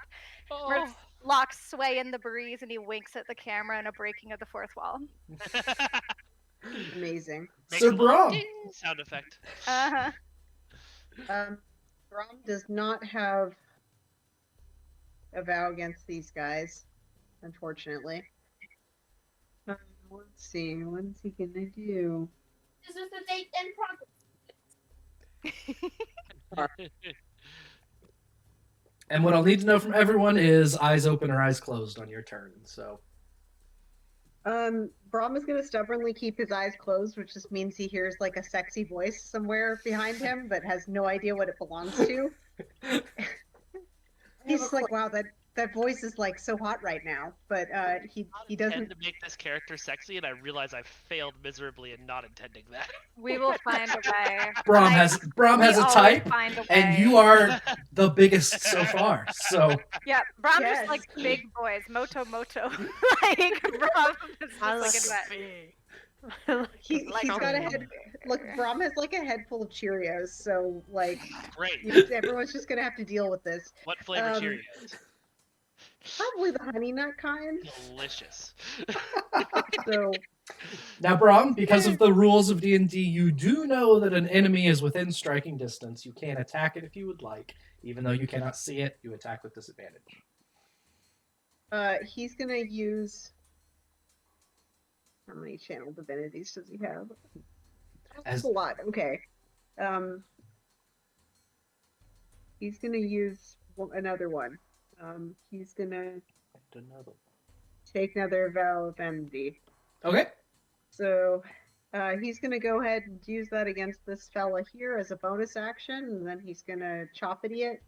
He has his eyes closed, so it's just a straight roll. Straight roll. Don't fail, Braum. a gay roll. 19 and 15 both hit. Nice. He does 9 slashing damage and 11 slashing damage. So that is 20 slashing damage.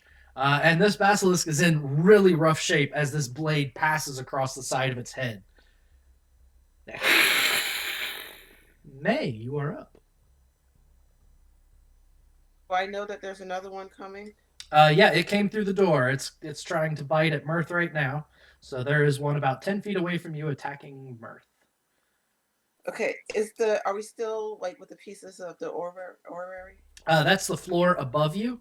The floor you're on now, you haven't really gotten too good of a look at because you immediately got in a fight with an angry stone lizard.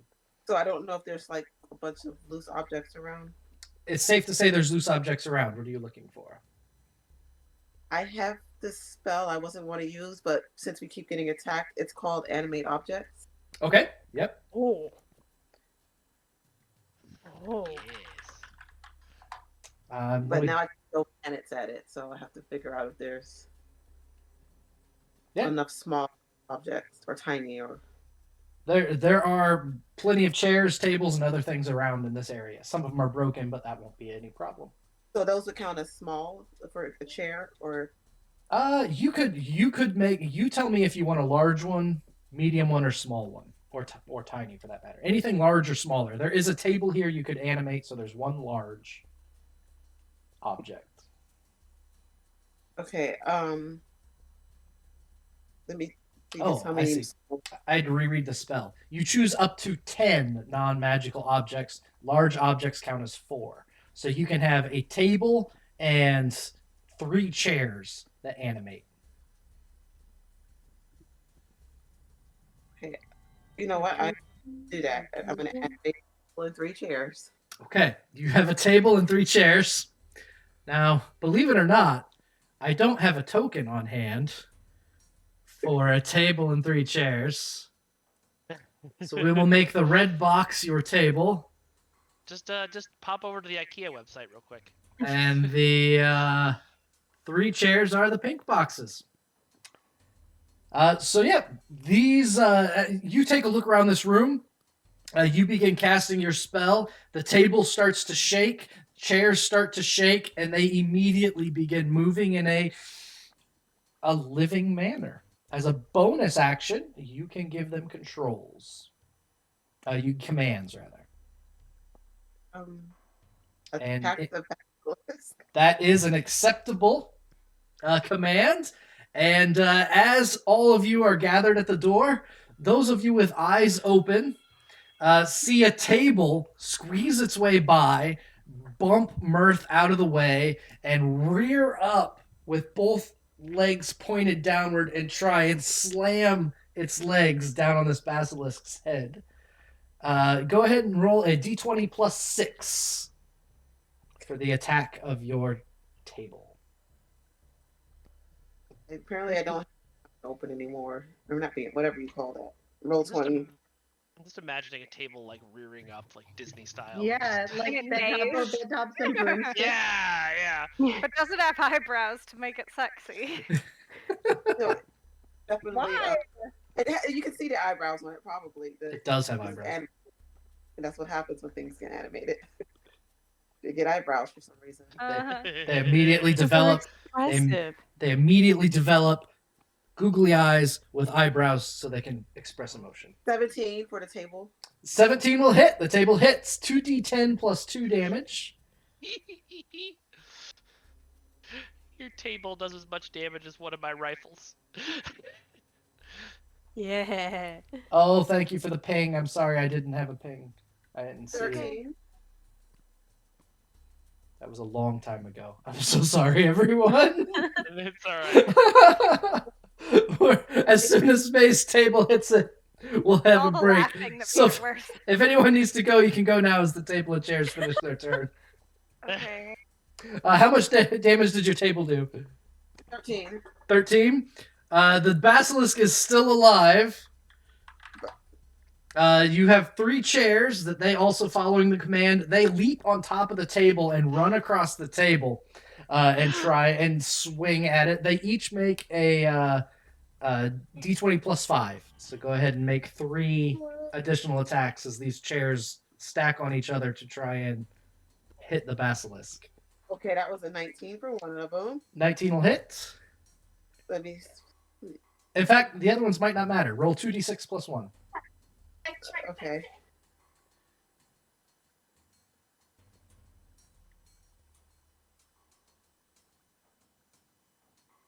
Oops, I messed that up.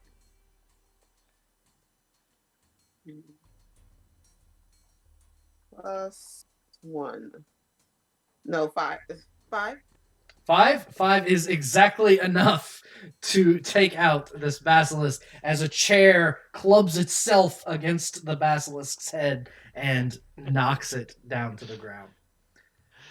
As that basilisk collapses, we're going to take just a brief break. So give me a moment. I will find the right button and we'll be back very soon. 2, 1, right away. Thank you so much. That was a terrible countdown. I think I hit go back at 2. Thank you for hanging out. We are back to the table and chair army as the basilisks are being hunted down and removed from the upper chambers of this particular tower. May table these basilisks for now. May, you have a movement left if you would like. Otherwise, your table and chairs seem eager for the blood of lizard kind. Are there any more in sight? You don't see any in the room.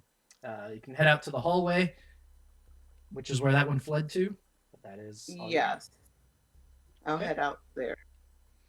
Heading out to the hallway, there's a door behind you, and then a door to your left and right.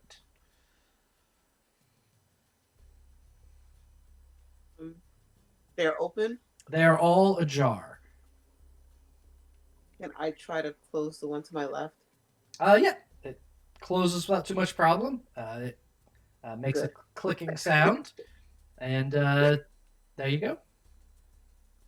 That's how you keep dogs out. That actually is kind of sensible. It's like, and close the door. Just a baby gate.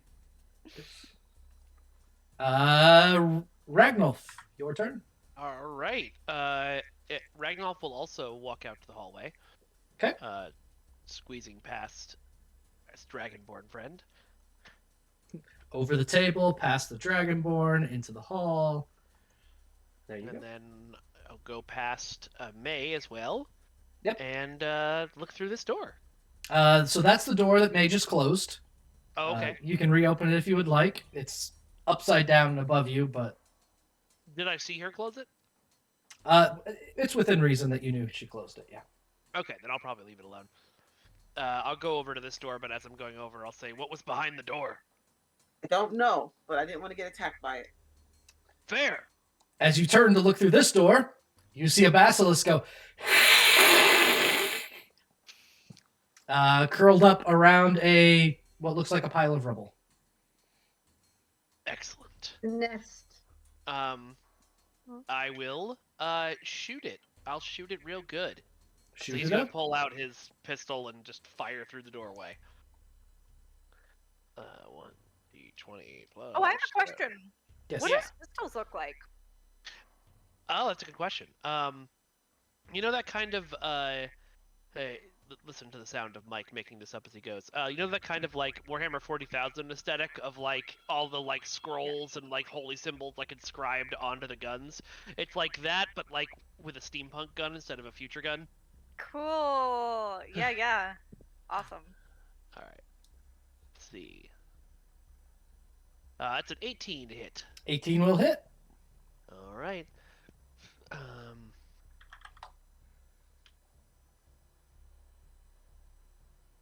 For a whopping 4 hull damages. 4 But, 4 hull damages. But because it got hit with my weapon of certain death, it cannot receive any healing this turn. I don't know if it was going to. You but also it have can't. Bardic Inspiration. Oh yeah, I can add that to damage. Can I add that to You damage? can. Oh, can you Ooh. not? Nope. Never Lots of mind. damage. Not with Okay. not with this subclass at least. I think there's some. Oh, is there a subclass where you can I do think that? there is. I don't know. Why didn't I take Well, either that way. one? That seems Sorry, I mean. lied to you. I was excited. It's all right. It's all right. So yeah. I moved. I shot. Any interesting bonus actions, cantrips, or spells I can do? What's this? Oh, that would have been good to do before I shot. But that is gonna be that's gonna be it for my turn. Oh, actually no, that'll still hold on. So I'm gonna cast Divine Radiance or Divine Favor on myself as a bonus action. Got it. Perfect. Mirth, your turn. Oh, goody. Let's see.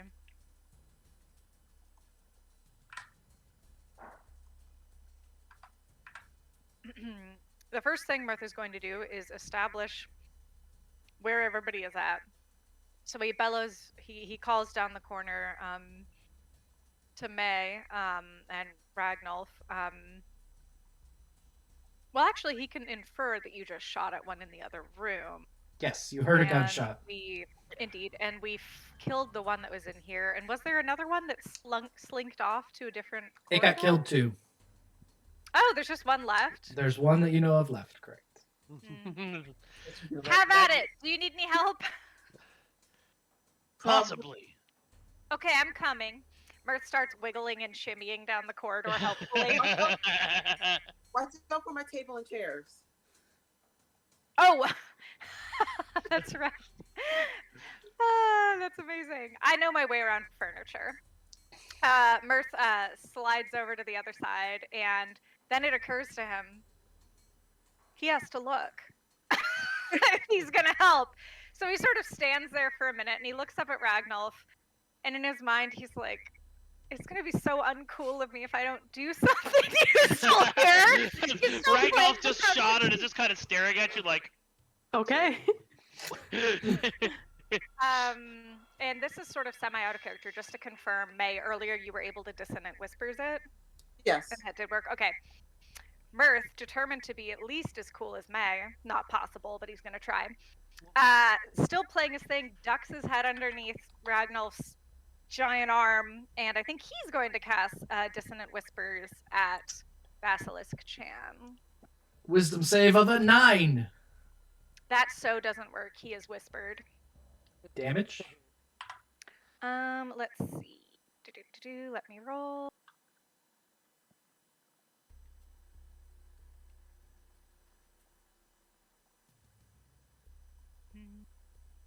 This basilisk kind of cocks its head as though it hears something and starts looking around frantically 14 damage. before it winces and runs to the corner of the room. As it runs off of this pile of rubble, the two of you can see that there are 3 perfectly round stones that are inside the... Babies. Astoria, You it's your have to turn. Keep them. I'm kidding. We're gonna adopt them. We're gonna teach them to be nice basilisks. Babies. Anyway, I'm gonna join the hallway party because that sounds fun. And saying how I didn't know all 3 of us had dissonant whispers, but I like this theme of all of us just using it. So We're all just no. like back talking it and saying shitty gossip stuff at it like Mean Girls. A bunch of Mean Girls whispering just loud enough to be heard. We basically gossip them to This death. basilisk made out with a hot dog. I need a wisdom save. Its spikes are so 2002. A 10. Alright, so that Oh, failed. no. That's gonna take 3d6 damage. That's 6. On 3d6, you only rolled a 6? Yeah. That's real sad, isn't it? It I is. rolled a Whispered too 3, a loud. 1, and a 2.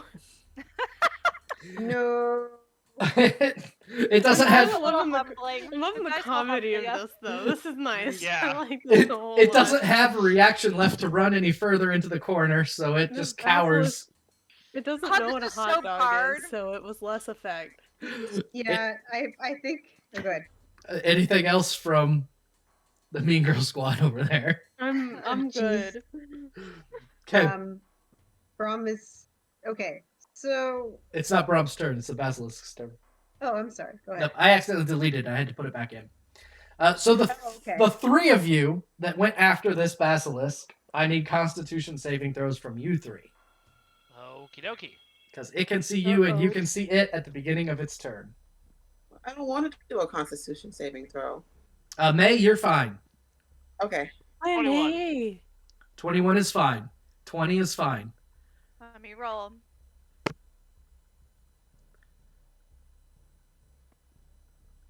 All three of you, your Another muscles 14. start to tense up, and that sense of tension releases, Even with a 14. even with a 14.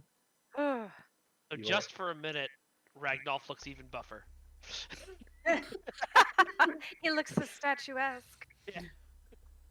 In a rage, the basilisk skitters straight toward Ragnolf, leaps off the floor, two of its 8 legs forward, mouth wide open and slavering. And a 19 to hit. 19 does hit. Uh-oh. Never happens. Him with plate, too? 12 Wow. Yeah. piercing and 7 poison damage as its teeth sink in and its saliva leaks into the wound. Okay. Gross. So sorry, you said 12 and then 11? 12 and 7. 12 and 7. Okay. Yep. So 19. Brahm, you hear a great commotion down the hallway. Okay. So Brom is gonna move. He's gonna squeeze past these guys and try and move here, but he's gonna close his eyes when he gets to where he assumes the basilisk is. Okay, you climb over everyone, clamber diagonal past this basilisk, all with your eyes closed. Oh my God. Usually, and according to the rules, this would not provoke an opportunity attack. However, I would argue that a paladin clambering past all their friends with their eyes closed, trying to squeeze past an angry All basilisk of us is going like, to get ow, oh, God, bit. Brom. Are you fine with that adjustment to the raw rules? Yeah. Okay. All good. It will try and bite you as you go by for a natural 1 because it doesn't believe that you're trying to climb over it either, and its neck basilisks can't look up, so you just step high enough and it can't turn its head up to bite you. They never see the sky. Nope. No. So are you all blocking the Oh my doorway? God. I They're think we all are everybody's kind of- packed in the doorway. And we're a Except fire for, hazard. except for Brom, who got a 24 and a 20. I guess it's a 17 with disadvantage and a 27 It's with a disadvantage. 17 and a 27, both with disadvantage on 2 attacks. Both attacks land, and that is more math than I'm willing to do to kill the basilisk. As you finish it off. Woohoo! So Brom doesn't open his eyes, but he kind of like turns his head blindly and says, "Is it dead?" I Oh, think yeah. so. Brom takes off his helmet and breathes out finally, like, thank God. And then sees our handsome hippo friend. Oh, that's what you Oh. look like. Oh, Mirth is going to subtly prestidigitate like a gentle halo behind Ragnolf's adorable small ears and like his lovely face. Just because at this point, I don't know, Mirth is just a little troll, so he kind of makes him extra sexy and backlit. No, stop it! Don't encourage him. Sit in one of her chairs and let it while the spell is still going, and just let it kind of float and carry her. Your chair is walking along as you have a mobile throne now. So Ragnolf doesn't exactly relax with the death of the basilisk. He's gonna take a step forward and kick the thing's corpse to the side, and then turn to face all of you, and not point his pistol, but still kind of have it at the ready. Who are all of you, and what is this place? Told you I'm May. That's just your name. I need a little more information than that. Well, I'm glad you've asked. And Mirth is going to here we go. song. Mirth steps up onto one of the other floating furnitures, and he whips out his concertina and he sings you a brief ditty, actually explaining in perfect, like, crisp summary our purpose, our names, and a little bit of like the essential like equivalent of a Twitter tagline for what we're all about. And then afterward, he gives you a sweeping and ostentatious bow and hops off of the floating thing that May made, whatever it may be, whatever convenient furniture. It will be the The table. the entire time, Astorius is standing in the doorway, just kind of like leaned up against the frame with just the most, you absolutely invited and asked for this look on your face. The chairs and the table dance along to the music until 1 minute passes, and then they all just freeze because the spell ends after a minute. Oh. That was very succinct. Thank you. All right. Well. Who are you? Apologies. My name is Ragnolf. I am a servant of Tyr, and I'm not entirely sure how I got here. You're kidding. Like teleportation or did you wake up here? No, there seemed to be a significant amount of falling involved. Oof. I have some memories of... It doesn't make much sense.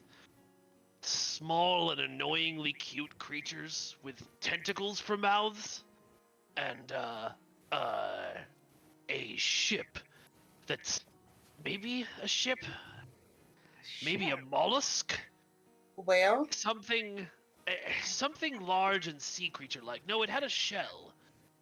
So you're a sailor. You came from the ocean.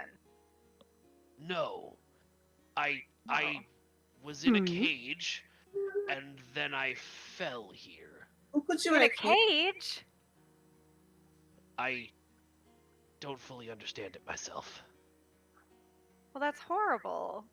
I'm You glad we alright? ran into you. I am glad I ran into you as well. Less glad we ran into this, and he kicks the basilisk. I'm afraid that's the least of our problems. Do you know where you've landed? No, I have no idea. You've landed in Icewind Dale, and it is currently a cursed place. A dark deity has cast a spell across the land to put it in eternal snow and darkness. We're here trying to fix that. It's really quite horrible. And this is the remnants of a Netheril tower, we believe, an ancient civilization. And Lovely, they have answers. There's one door that I closed. I don't know what's behind it, but I don't think we should open it. Right. I met a man in I met a white and a man in a jar earlier who told me of a city underneath the tower. I decided to just leave them alone. Correction, Well, that so was as to probably not for the throw off best. the group. A city frozen in the ice. So this City came frozen. off Oh, of that okay. city. So just so you all don't grab shovels. I was gonna say, I was like, who can dig? I'm gonna digging. Brom has nice pick. Dig! Okay, interesting.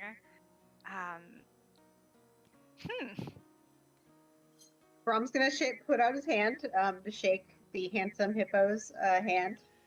The handsome hippo will gently take your hand and shake it. I'm Sir Brom. It's good to meet you. He didn't even do Thank his you. full intro. What is this? The pleasure is all mine, Sir Brom. He appears to be a paladin of Tuam, so not all right. that far off. Yeah, so he's Two good deities. Yeah, and deities who are canonically bros, so all good. We do the traditional religious fist bump. Yeah. It's like he seems very pleased to. He's always apparently very pleased when he meets like other paladins, knights, and clerics of any of the triads. So he's very pleased to have a handsome hippo companion who's also some kind of holy man. But yes, he's not going to take too much of their time because I believe 2 other people haven't introduced yet. Oh, I sang you all an intro. Oh yeah, everyone sang in. No, I got actually a lot of details about you from that song. There's a second verse, actually, if you'd like to hear it. A third and a fourth also, but the first one's really the most relevant. Yeah, I kind of gave him a lot of information about me, so sorry. It's fine. I'm sure it's fine. So, in your attempts to ascend, whichever, this tower, have you ascertained anything about ending this curse on this land? Not yet. All right. Well, since we seem to be in the stuck together for the time being, as I don't know how I got here and really don't know how to leave, it seems like the best course of action would be to lend my metal to yours. Come with us. At the very least, we can try and drop you back up at the surface and get you wherever home may be. I would appreciate that greatly. But we have to finish exploring this place first, and figure out where the entrance to this lost city might be. Excellent. Well, with that comment, the very room that you are all looking in comes to the forefront of your attention. The very walls of this chamber are inscribed with interconnected runes marred with cracks, likely from the fall. What is now the ceiling bears similar inscriptions that swirl inward in a complex circle, converging around a golden crystal disc 5 feet in diameter in the very center of the room above your heads. Near the back corner of the room, from the ceiling, there is what appears to be a pedestal with a purple gem embedded into its top. Oh, what's the magic coming off of that sucker? There are strong auras of transmutation magic encompassing the entire room. Oh. And from a polished piece of metal near to that pedestal, there is strong illusory magic. Huh. I dispel the illusion? You want to cast Dispel on the illusory magic? Or can I do that? I don't know if I can. Dispel magic, is that a thing? Dispel magic is a spell. Tis a spell. Well, before I do anything dumb, I'm going to share with the group. Mirth is sort of looking at it. He points at the gem and he says, "This whole place is giving some strong transmutation vibes,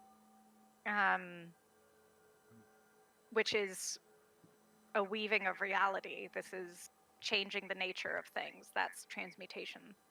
Also, this one over here is illusory and also very strong, which makes sense if this place is connected to the nascent, the primordial deity of magic.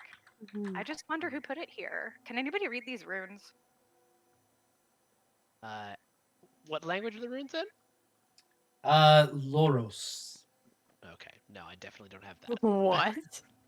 Is that just a sound you made up? It is. Just like a fake ass language you just picked out of the air. It is ancient Netheril. It is actually the common tongue of the mage class specifically. Well, I know we're not supposed to do that with the professor. But what if we did? Just saying. I know we're not supposed to use the professor like Wikipedia, but has it been 8 hours since our last lesson? The lessons are only 20 minutes. That's like a slideshow. So you had the lesson with the professor essentially that morning after you left. You flew on the Griffins several miles. It's currently about 4 in the afternoon. Okay, so we can't do it again. Okay. Correct. Shoot. Well, perhaps we figure out what they're trying to hide with that illusion. That's strange. Yeah.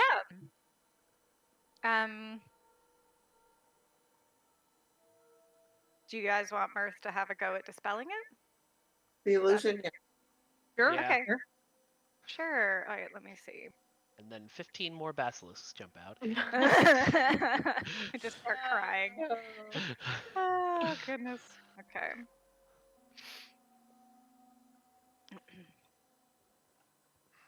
Sorry, just a minute here while I decide what level I want to cast it at.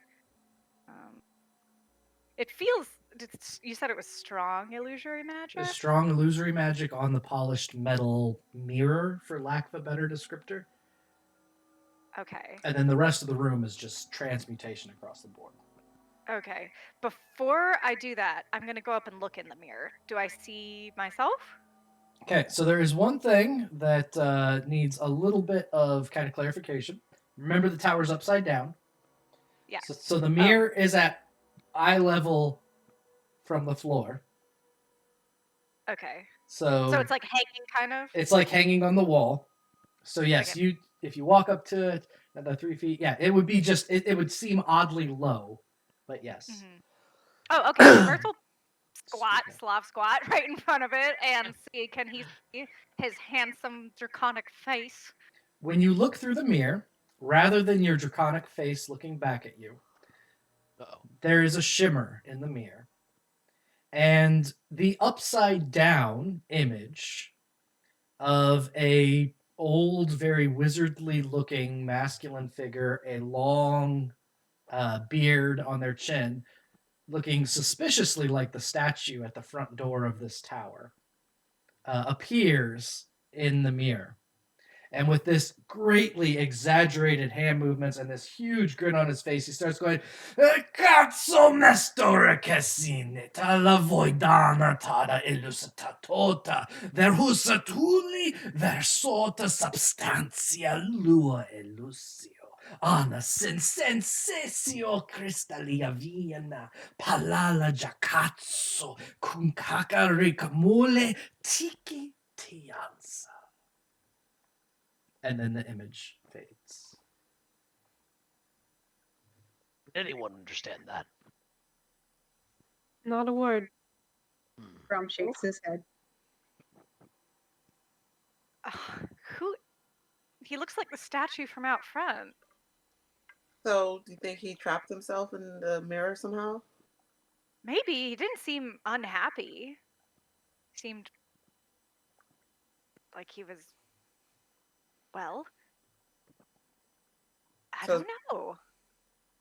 I would like to look in the mirror myself and see what happens. Oh yeah, Mirth will get out of the way so you can take a peek.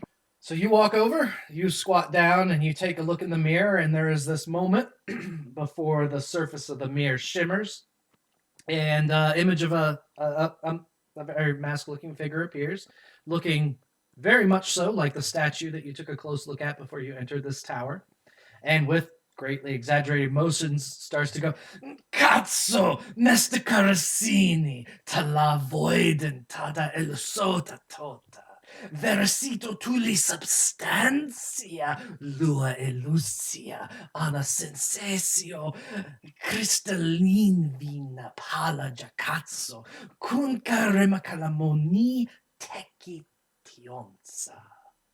I just love that Dane knows how to say this weird ass spell with twice in a row. I know. Is it? Do you have the gibberish written down next to you? I saw your eyes going to the left. Yes, I do have gibberish. That's amazing. I love that. It kind of sounds like nonsensical Italian is what Oh, it makes Or me definitely. think of. Yeah. Or maybe Latin. Can I try something? You may. You may get it. Before we jump on that, was that identical to the previous message that was played? Exactly, yes. Okay, yeah, cool. Sorry, go ahead, May. Okay. Well, I don't know if it'll do anything if it was identical. I was going to try to look, and I was going to try to use message to see if that got through to the. Oh, trying to use message. You. It doesn't connect. Okay. That was my idea. With knowing that this is illusory magic, it's likely that this is some kind of essentially automated explanation. Which, yeah, I do want to know about. So, can't do this too many more times. Storia is going to cast tongues on herself and look Thank in the God mirror. for Astoria. I love Astoria so much. Astoria squats down in front of the mirror. You don't see yourself. Instead, there's a shimmer in the mirror, and then a masculine figure shows up, looking very much like the statue at the front door, and with greatly exaggerated happy gestures and a smile on his face says, "Behold, my masterpiece! Here can illusions be made real, shadows become substance. Create your illusion, let it stand upon the crystal disc, and watch my rune chamber do its work." So, Astoria, did you understand it? Can you reenact it with the gestures? I did. Do very similar, like. Go ahead. I just sent the the text. The text is in roll 20. No, I don't want. The text is in roll 20 right there. Do it. Copy paste. And here is. It's in Discord also. So. Oh. Why did I agree to this? All right. Behold my masterpiece. Your illusions be made real. Shadows become substance. Create your illusion. Let it stand atop the crystal disc and watch my rune chamber do its work. So essentially, we Mirth make casts some type minor of illusion. Yep, Okay. and you can make it real. Very nice. And What are you casting? oh, Mirth is so excited he already is starting to spells like as you're saying this, and I think in this ill-advised moment of impulsivity, I think he makes an illusion of himself. Okay. And puts it on top of the disc to see if it will work. All right. You have an illusion of yourself currently standing upside down on the disc, or how is just curious? Probably configured stand. Well, I guess he has to be standing on the disc. Yes. Okay. So I suppose he's upside down, I guess, if the disc is up there. The rule said standing on the disc, so up there he goes, I think. I'm going to step away in case he lands. As soon as this illusion materializes on the disc begins to give off a soft golden light. And the purple gem on the pedestal not too far away from the mirror, in fact, directly next to you, begins to also emit a soft purple glow. It's doing something. You all often just try magical artifacts you find in this place? Yes. Or less. No. The glow doesn't intensify. It reaches just a low glow and remains Any static. cigar, or does it not quite work the way Mirth assumed? Well, right now, the platform is glowing and the gym is glowing. Oh, okay. Is Mirth's illusion looking less illusory? They're not, so the intensity of the glow is not going up in any way. It's just a static kind of... so the equivalent is like a blinking yellow ready light. So you get the sense that something is ready. Oh, okay, Astoria, make it work now. There's some kind of thing we have to read, like this inscription on the wall. Can you do that? Wait. Fortunately, no. The way the spell works is I can understand things that are spoken, but I can't read it. You can Murph give. takes out the professor's ball and tries to wake it up. I'm sorry, Professor Scant is not available right now. Please leave a message at his office, and he will get back to you at his earliest convenience. What on earth is that? Mirth holds the ball up in front of the things and slowly walks it back and forth like he's trying to scan it. He's not sure if it's going to work or not, but he's like, Professor, we found something interesting. He probably looks even more nuts than usual doing this, and he just slowly moves the orb around and is like, if you could look at this after hours, or maybe even just discuss it with us during next class, that would be fabulous. Thank you, bye. How do I turn it off? Sending a screenshot. Sending a screenshot to our click teacher. click I'm the just top. I'm just really hoping that the last thing he heard was how do I turn it off? Murph turns around and displays this thing to you and says, "This is incredible." He'll briefly explain what it is in a full moment of guileless delight. Although you could be a terrible enemy, and he is explaining, but he's feeling trusting and is happy to share the gist of the internet ball.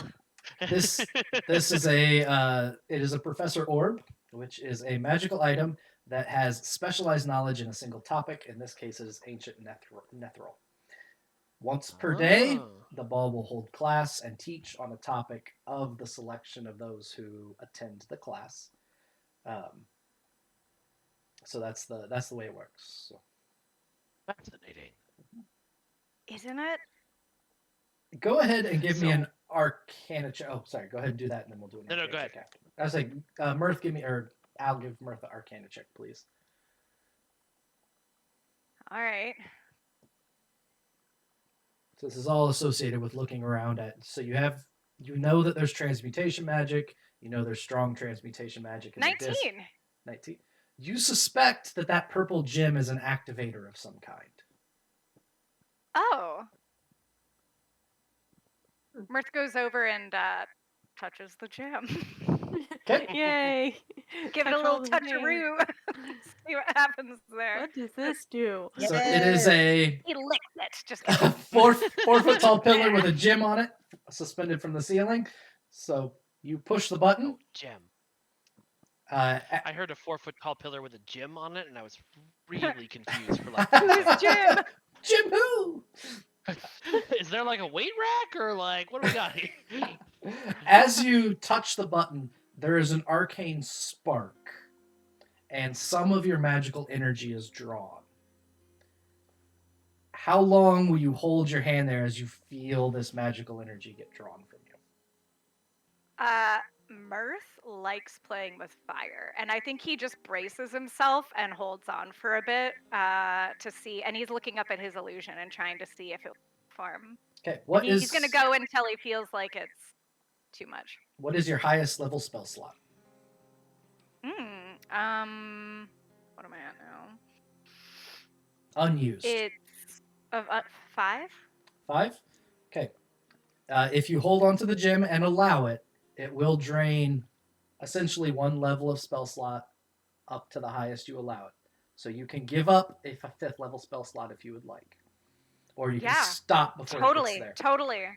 Yeah. Who needs spells as a bard in a party with only bards? Okay. So I need you to roll a D100. Oh no. And add 25. Okay, I'm doing it, guys. Wow, remember magic. Me how I was. Okay, a D100 and add 25. Correct. I'm gonna do that.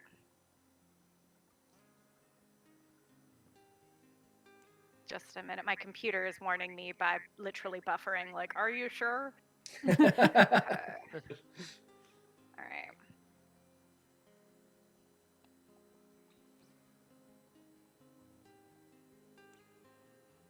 Oh, the music just came on for me. It's very nice and relaxing. It's beautiful. All right, please hold. I was not kidding about my computer being like, stop, think before you swim past this line. Okay, 79. 79. Yes. The energy within the gym begins to grow and glow and glow. And as it does, the golden light in the platform increases in intensity, and it envelops this illusion of mirth that is standing upon it. There is a spark of light, and the illusion of mirth collapses 9 feet into a pile on the floor. He lives. Maybe. I think Mirth looks like actually kind of like pooped, as one would expect after Yeah. this. I think he like creakily lets go of the orb and is like, like, you know, like that was fun. He kind of like puts up a hand and his hand's on his knees. I think he feels kind of lightheaded and is like, oh. And he looks and says, does it work? Is he alive? The mirth on the ground sits up and like rolls a hand through the hair frills that mirth has, shakes some of the jewelry that's throughout the person. Now there are 2 of them. What just happened? Oh my god. Who are you? Oh my god. Oh my god. Oh my god. Oh my god. Oh my My god. The mirth Oh my jumps up with all of the dexterity of a trained acrobat and starts looking around like in a 3/4 squat. Oh my god. I can't believe it. Am I a real boy? Born. Yeah. Yes. Yeah. Yes. For now. Yes. Wow. Wow. This is... Hi, I'm Mirth. I'm What's your Mirth name? too. Oh, Mirth 2. There we go. Mirth and Mirth 2. Prime. Mirth Prime. No. Mirth sort of looks at everybody like, eh. Like, this is so cool. Ragnolf This is leans amazing. over. Amazement. Okay. Ragnolf leans over to Brahm and whispers, "I feel like I should be shooting one of them." I feel like I'm it's gonna say my the mother Mirth as didn't well. hear that. The mirths are circling each other right now. Patty cake. Just like doing You know- it, I assume. Do you know how long this will last? And are both Murphs like healthy and able to do spells and such? Oh my god. Great question. Mirth, can you cast a spell? What spell? I don't know, just prestidigitate something. I'm gonna roll a medicine check to see about that. Are they both healthy thing? At a glance, they both seem hale and healthy. Alright. The Mirth 2 takes his hands and goes.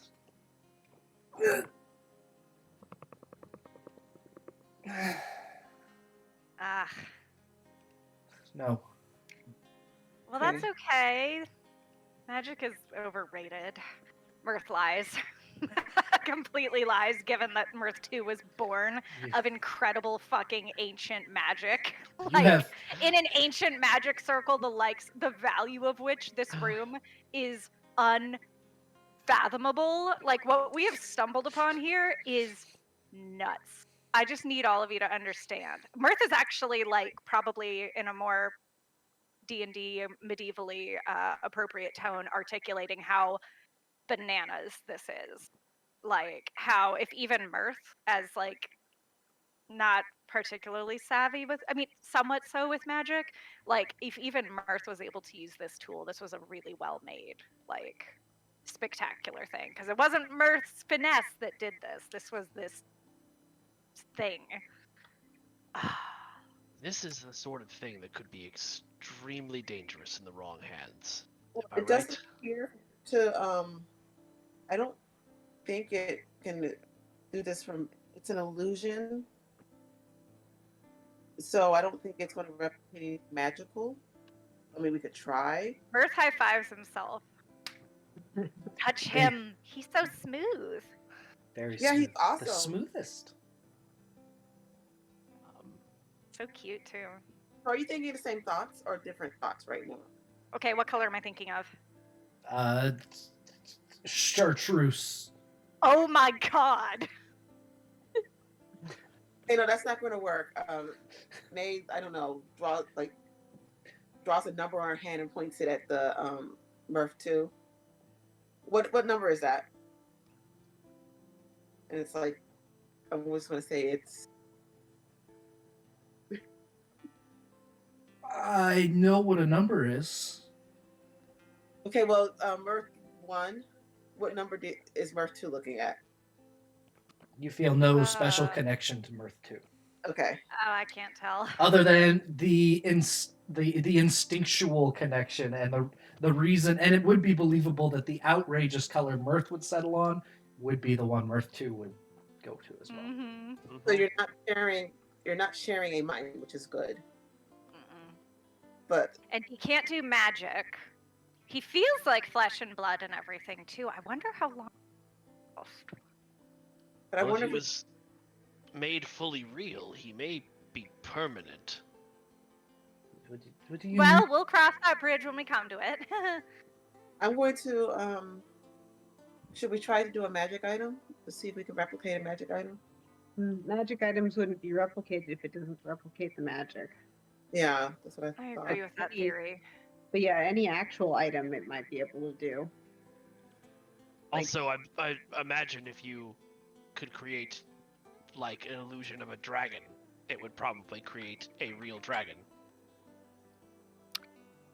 I'd I don't rather have any not more test that clues. theory. Earth looks a little Agreed. disappointed. Wow, this is amazing. This is Think amazing. about the history here. Imagine how many things they had in the Netheril Empire. They probably had tons of stuff like this. And it's amazing to actually see one of these things in real life as opposed to in all the books and the lessons that we've had. This is a whole new thing. Can They you must make me have had your pointy arrow things? Sorry, one more time. What was that?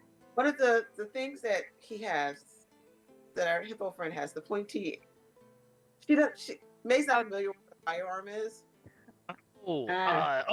my weapon. We can here. Well, we would need an illusion of the gun. It wouldn't just copy the gun. Okay. I'm tapped. Well, I'm just saying, it looks like a really powerful thing. So if we all had them, we could. Well, if we all had them, I don't know if I'd know how to use them. They do require specialized training. It looked like you just pointed it and went and just. Yeah. That is exactly the sort of thing that would get you into a lot of trouble. Here, let me show you. And he's gonna point down the hallway, and be like, just put a hand here. Okay. Mirth And then- also puts a hand there. Mirth 2 puts a hand there. Oh god, I and wish then that were me. Oh, and then he fires to show everybody the recoil of a gun. Ooh, It so doesn't, like, strong. try to- I would do this to yourself. What I love the most is that I've been flirted with so much more in TTRPG streams than I have in real life. The joys of D&D. The Okay, joys of me- D&D. So Me could too, you- bro. Me too. So, just in case, could you show me, like, hand over hand how to do this? Mirth giggles. Absolutely, we will have a ghost moment, and Ragnolf will show her about the safety and trigger discipline.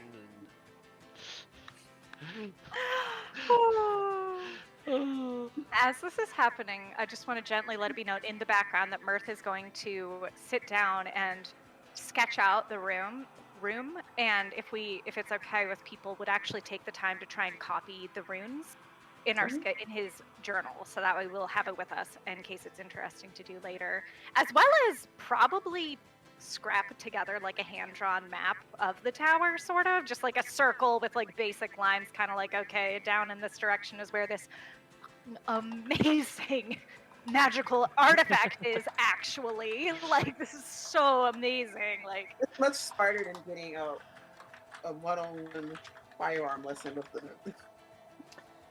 So, this seems like a fairly natural place to wind down our session this evening.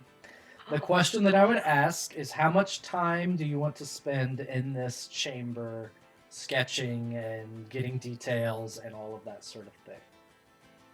can we take a long rest? Are you guys okay with that? I would love that. If there's I've used nothing in so like many there's spell nothing slots. timing, like there's no time crunch on us. Yeah, absolutely. There's a time crunch. Is there? Yeah, What's there's the Aurora Icewind thing. That's gonna, smiling. There there's is. the Aurora thing that's gonna freeze everything solid. Oh God! Oh no! Oh, Winter's last breath is making its way across the surface. Oh shit! Yeah. Dang it! It's gonna ruin let's not rest. everything. It moves. Let's not rest yet. It moves at 8 feet per minute, so you can take as much time as you want. You determined that last time you session. It moves at about Dang it. 8 feet per minute. I'm sorry. What is freezing the earth?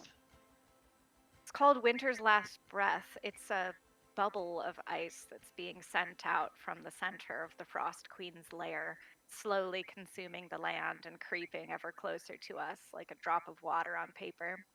We can't stay here for as long as I wish, so if anybody wants to do any copying of anything, you probably should do it now. And he looks so sad. Mirth is genuinely How deeply far disappointed. away?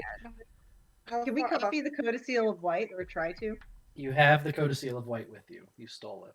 We do. Let's We do that. did. We Yeah, stole it. It was stolen. So, Okay.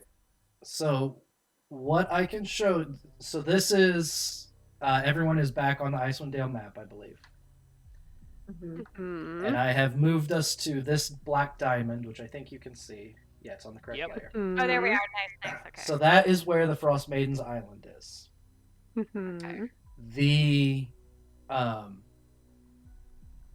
me turn on no snapping. So moving at 8 feet per minute means that this it ends up going to about 2.25 miles a day. Ugh. So right now,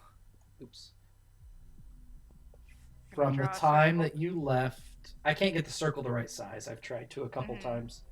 Oh. At the moment, it's only this far out. Sorry, let me get the ping. At the moment, it's only about this far out. And we've been out for like. You've been out for 6 hours? only about 6 hours. The closest city is 19 miles away. Yeah, we can't risk it. Shit. So you will have you will have essentially 9 days before Lonelywood is encased. Jeez. Well, that sucks. So you have 9 Lonelywood days is down- is before. Lonelywood down here? There it is. Yes, yeah, Lonelywood is the forest down there. Big move. But you know what? Here's the thing. I'm not saying this is the right move or not, but speaking aloud, we're going to have to sleep at some point. Mhm. That is a fact of being alive. We have only done shitty short rests. We're all exhausted. I think it would both be in character and prudent to sacrifice like a full ass 8 hours of rest time. This is my pitch. If we have an inkling in character that the roving breath isn't instantly gonna like take out of town, because if we can just recover all of our spells and hit points and all that shit, we can ration and be prepared for the next 9 or 8 Moving days. forward, yeah. Yeah, because I don't know. What do you guys Essentially, from the DM chair, I wanted it to move fast enough to be visibly fast, but I wanted it to have enough time that you felt as though you did have some time to rest and that sort of thing. And basically a 10-day, more or less 9 days, is the amount of time that you have. So that is before it gets Okay, up. before people are in danger, it's 9 days from now. Yes. Okay. Mirth, he's shy in positing this because like he's not afraid to show weakness to all of you, but he's basically like, I wish that I could keep going at the rate that I have been. But between this foolish endeavor, he kind of jerks his chin at his copy, which I don't regret, by the way, foolish or no, and all of the things that we've done up until now. My legs feel like they're made out of lead. Also, I'm pretty sure he might still have exhaustion. Let me see. Took away a So little. let's call you Murph 2, or does Murph 2 have a different name, or? Mirth 2's fine. Mirth 2.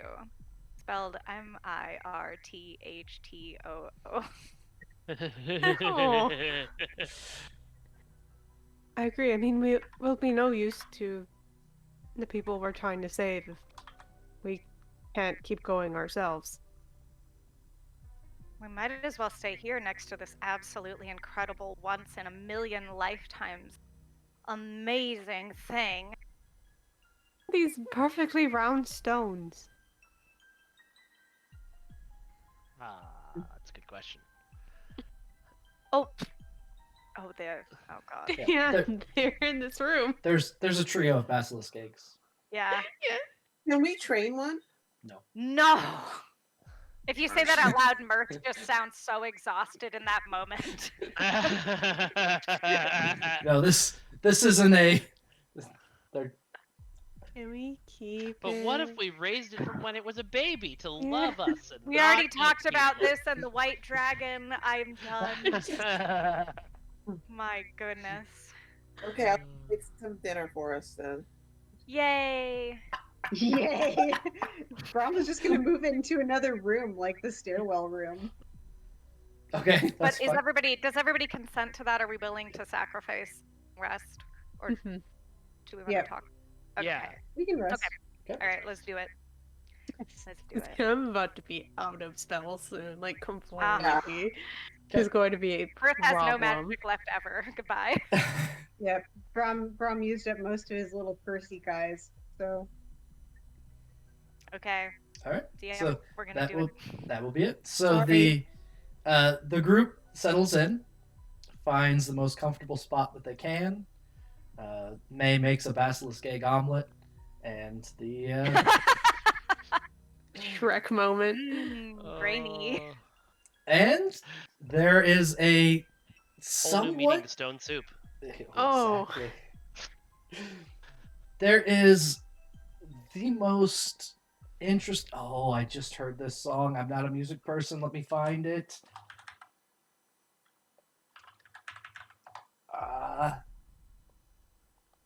Says the left from the right, from left and oh god, it's called left and right.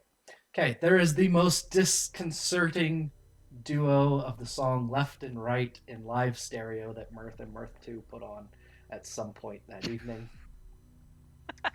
And you're able to settle down to rest. Wow. That is where we are going to pause for the Can we evening. keep the hippo? For at least another week, yes.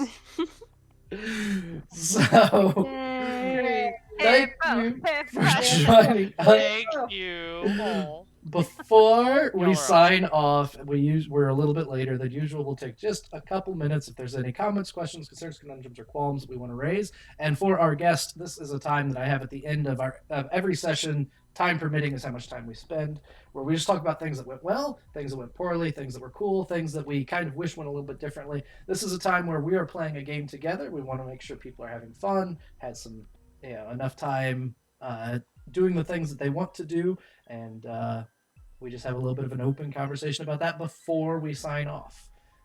So is there anything at all anyone wants to raise? I thought y'all were really fun. I wasn't sure what this game was Aw. going to be, especially with the intro of, all the trigger warnings that we very rightly put at the beginning. So I had a lot of fun, and thank you all for welcoming me in. Welcome. Yay! Welcome. Zone. to the campaign that never ends, God damn it. We are as inexorable as winter's last breath. We've been limping along we for are years. too. And I guess never underestimate Brom's ability to sexualize literally anything. Like, good God. God, Brom, you noodle, you goob. I'm, for one, giggling about May slinking her way in for a gun lesson. Yeah. May's like, let me slip into May's your gonna take one of those arms. guns. I hope you know that. The problem with You're that gonna is be that I missing one of have those. so many. I have 2 pistols and 2 rifles, so Yep, I'm you're gonna have gonna to be keep a close missing eye one on of everything. Dane, you did such a good job when you were reading out the magical incantation. Yes, that was so cool. That was That was awesome. amazing. Oh my god. So Smooth. fun thing to do, and this is something I recommend. It's especially when you do languages that the players or the characters do not know.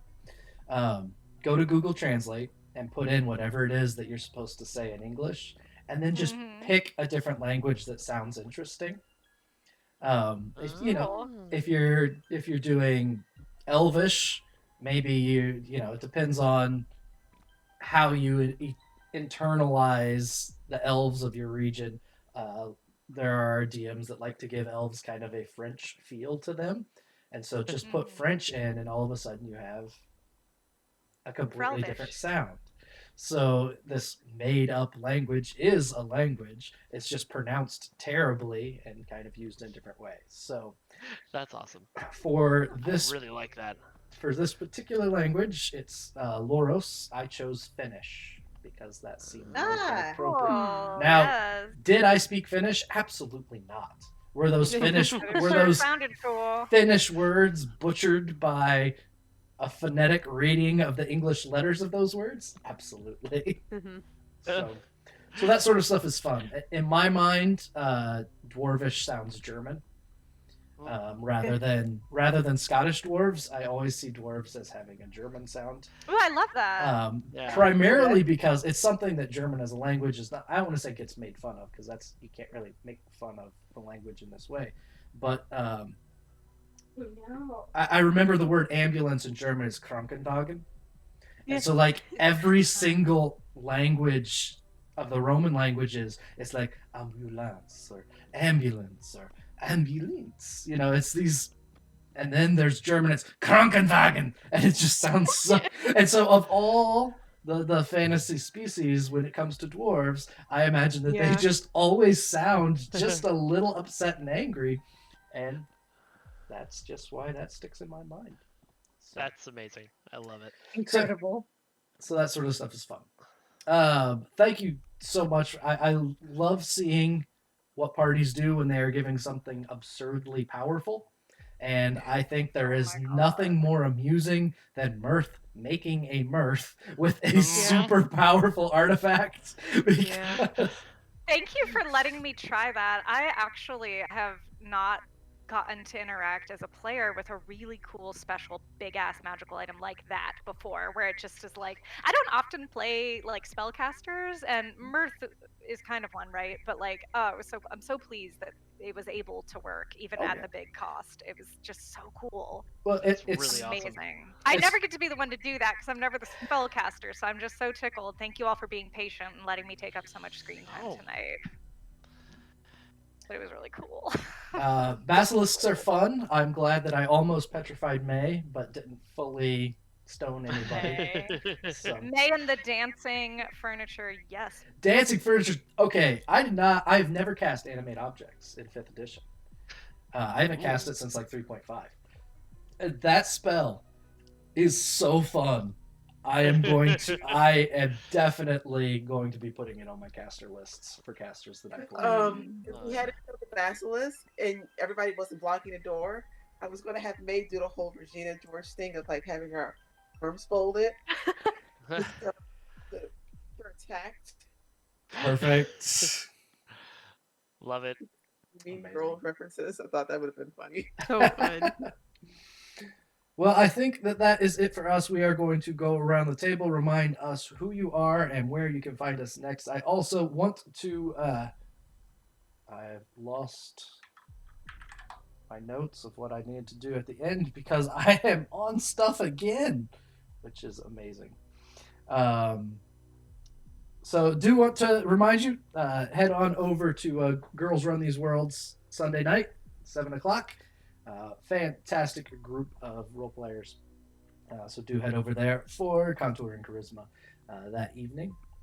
Let's work our way around the table with our resident Sir Heckalot. Oh, hi. Yes, it is me, the resident Sir Heckalot.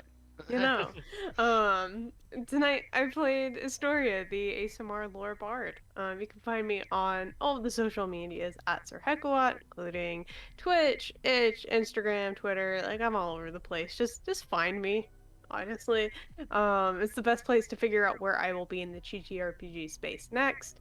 As for tomorrow, you can actually find me in 2 places. You can find me on Lost Caravan RPG, playing in another very cold game. The what is the system called? The Empire of Eternal Winter is going to be a mini series. It's inspired by like things like lasers and feeling very rules light. Like it's gonna be super cool. I'm very excited for it. I'm doing And long then campaigns and stuff like that. Sorry, go ahead. oh yeah, I know it's gonna be great. And then that night you can find me over on Indoor Adventures playing in the Really Real Ghostbusters, a 1986 West End Ghostbusters game. Very excited to return to that.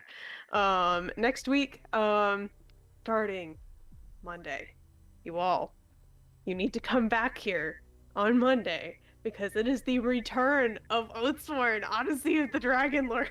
We're finally coming back. I'm so excited.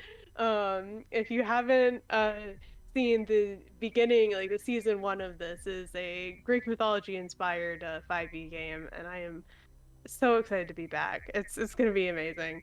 You can find me over on Lost Caravan for Icon that Wednesday. Dat Magic Juice's channel on Thursday for Tier Team Dragons. And then on the 10th, you can find me over on Singularity playing in Whose Turn Is It Anyway? It's going to be an improv based Whose Line Is It Anyway TTRPG kind of thing. It's gonna be so cool. I'm so excited to see what shenanigans we get into. But that's it for me. I've talked far too much, so let's keep on keeping on. On to our special issue, Al. Hello to Special Issue Al. I'm Al Lucart. You can find my socials. I'm about to post them in the chat in a minute, and I really enjoyed this session. Thank you all. Over to our limited edition T. I'm muted. Hello, I'm T, and I sort of exist on Twitter sometimes as Dr. T. Houston. Otherwise, I don't really exist anywhere or do anything besides this game for the time being. So hopefully sometime soon I'll be doing more games. But for now, I guess I'll see you in 2 weeks. The collector's set of Janie Potts. We have games coming up. I was going to say them, but then I feel like I'm going to cough any moment, so I'm not going to talk too much. You're going to laugh. No, I'm fine. I'll be fine. Sorry. Michelle, my cough.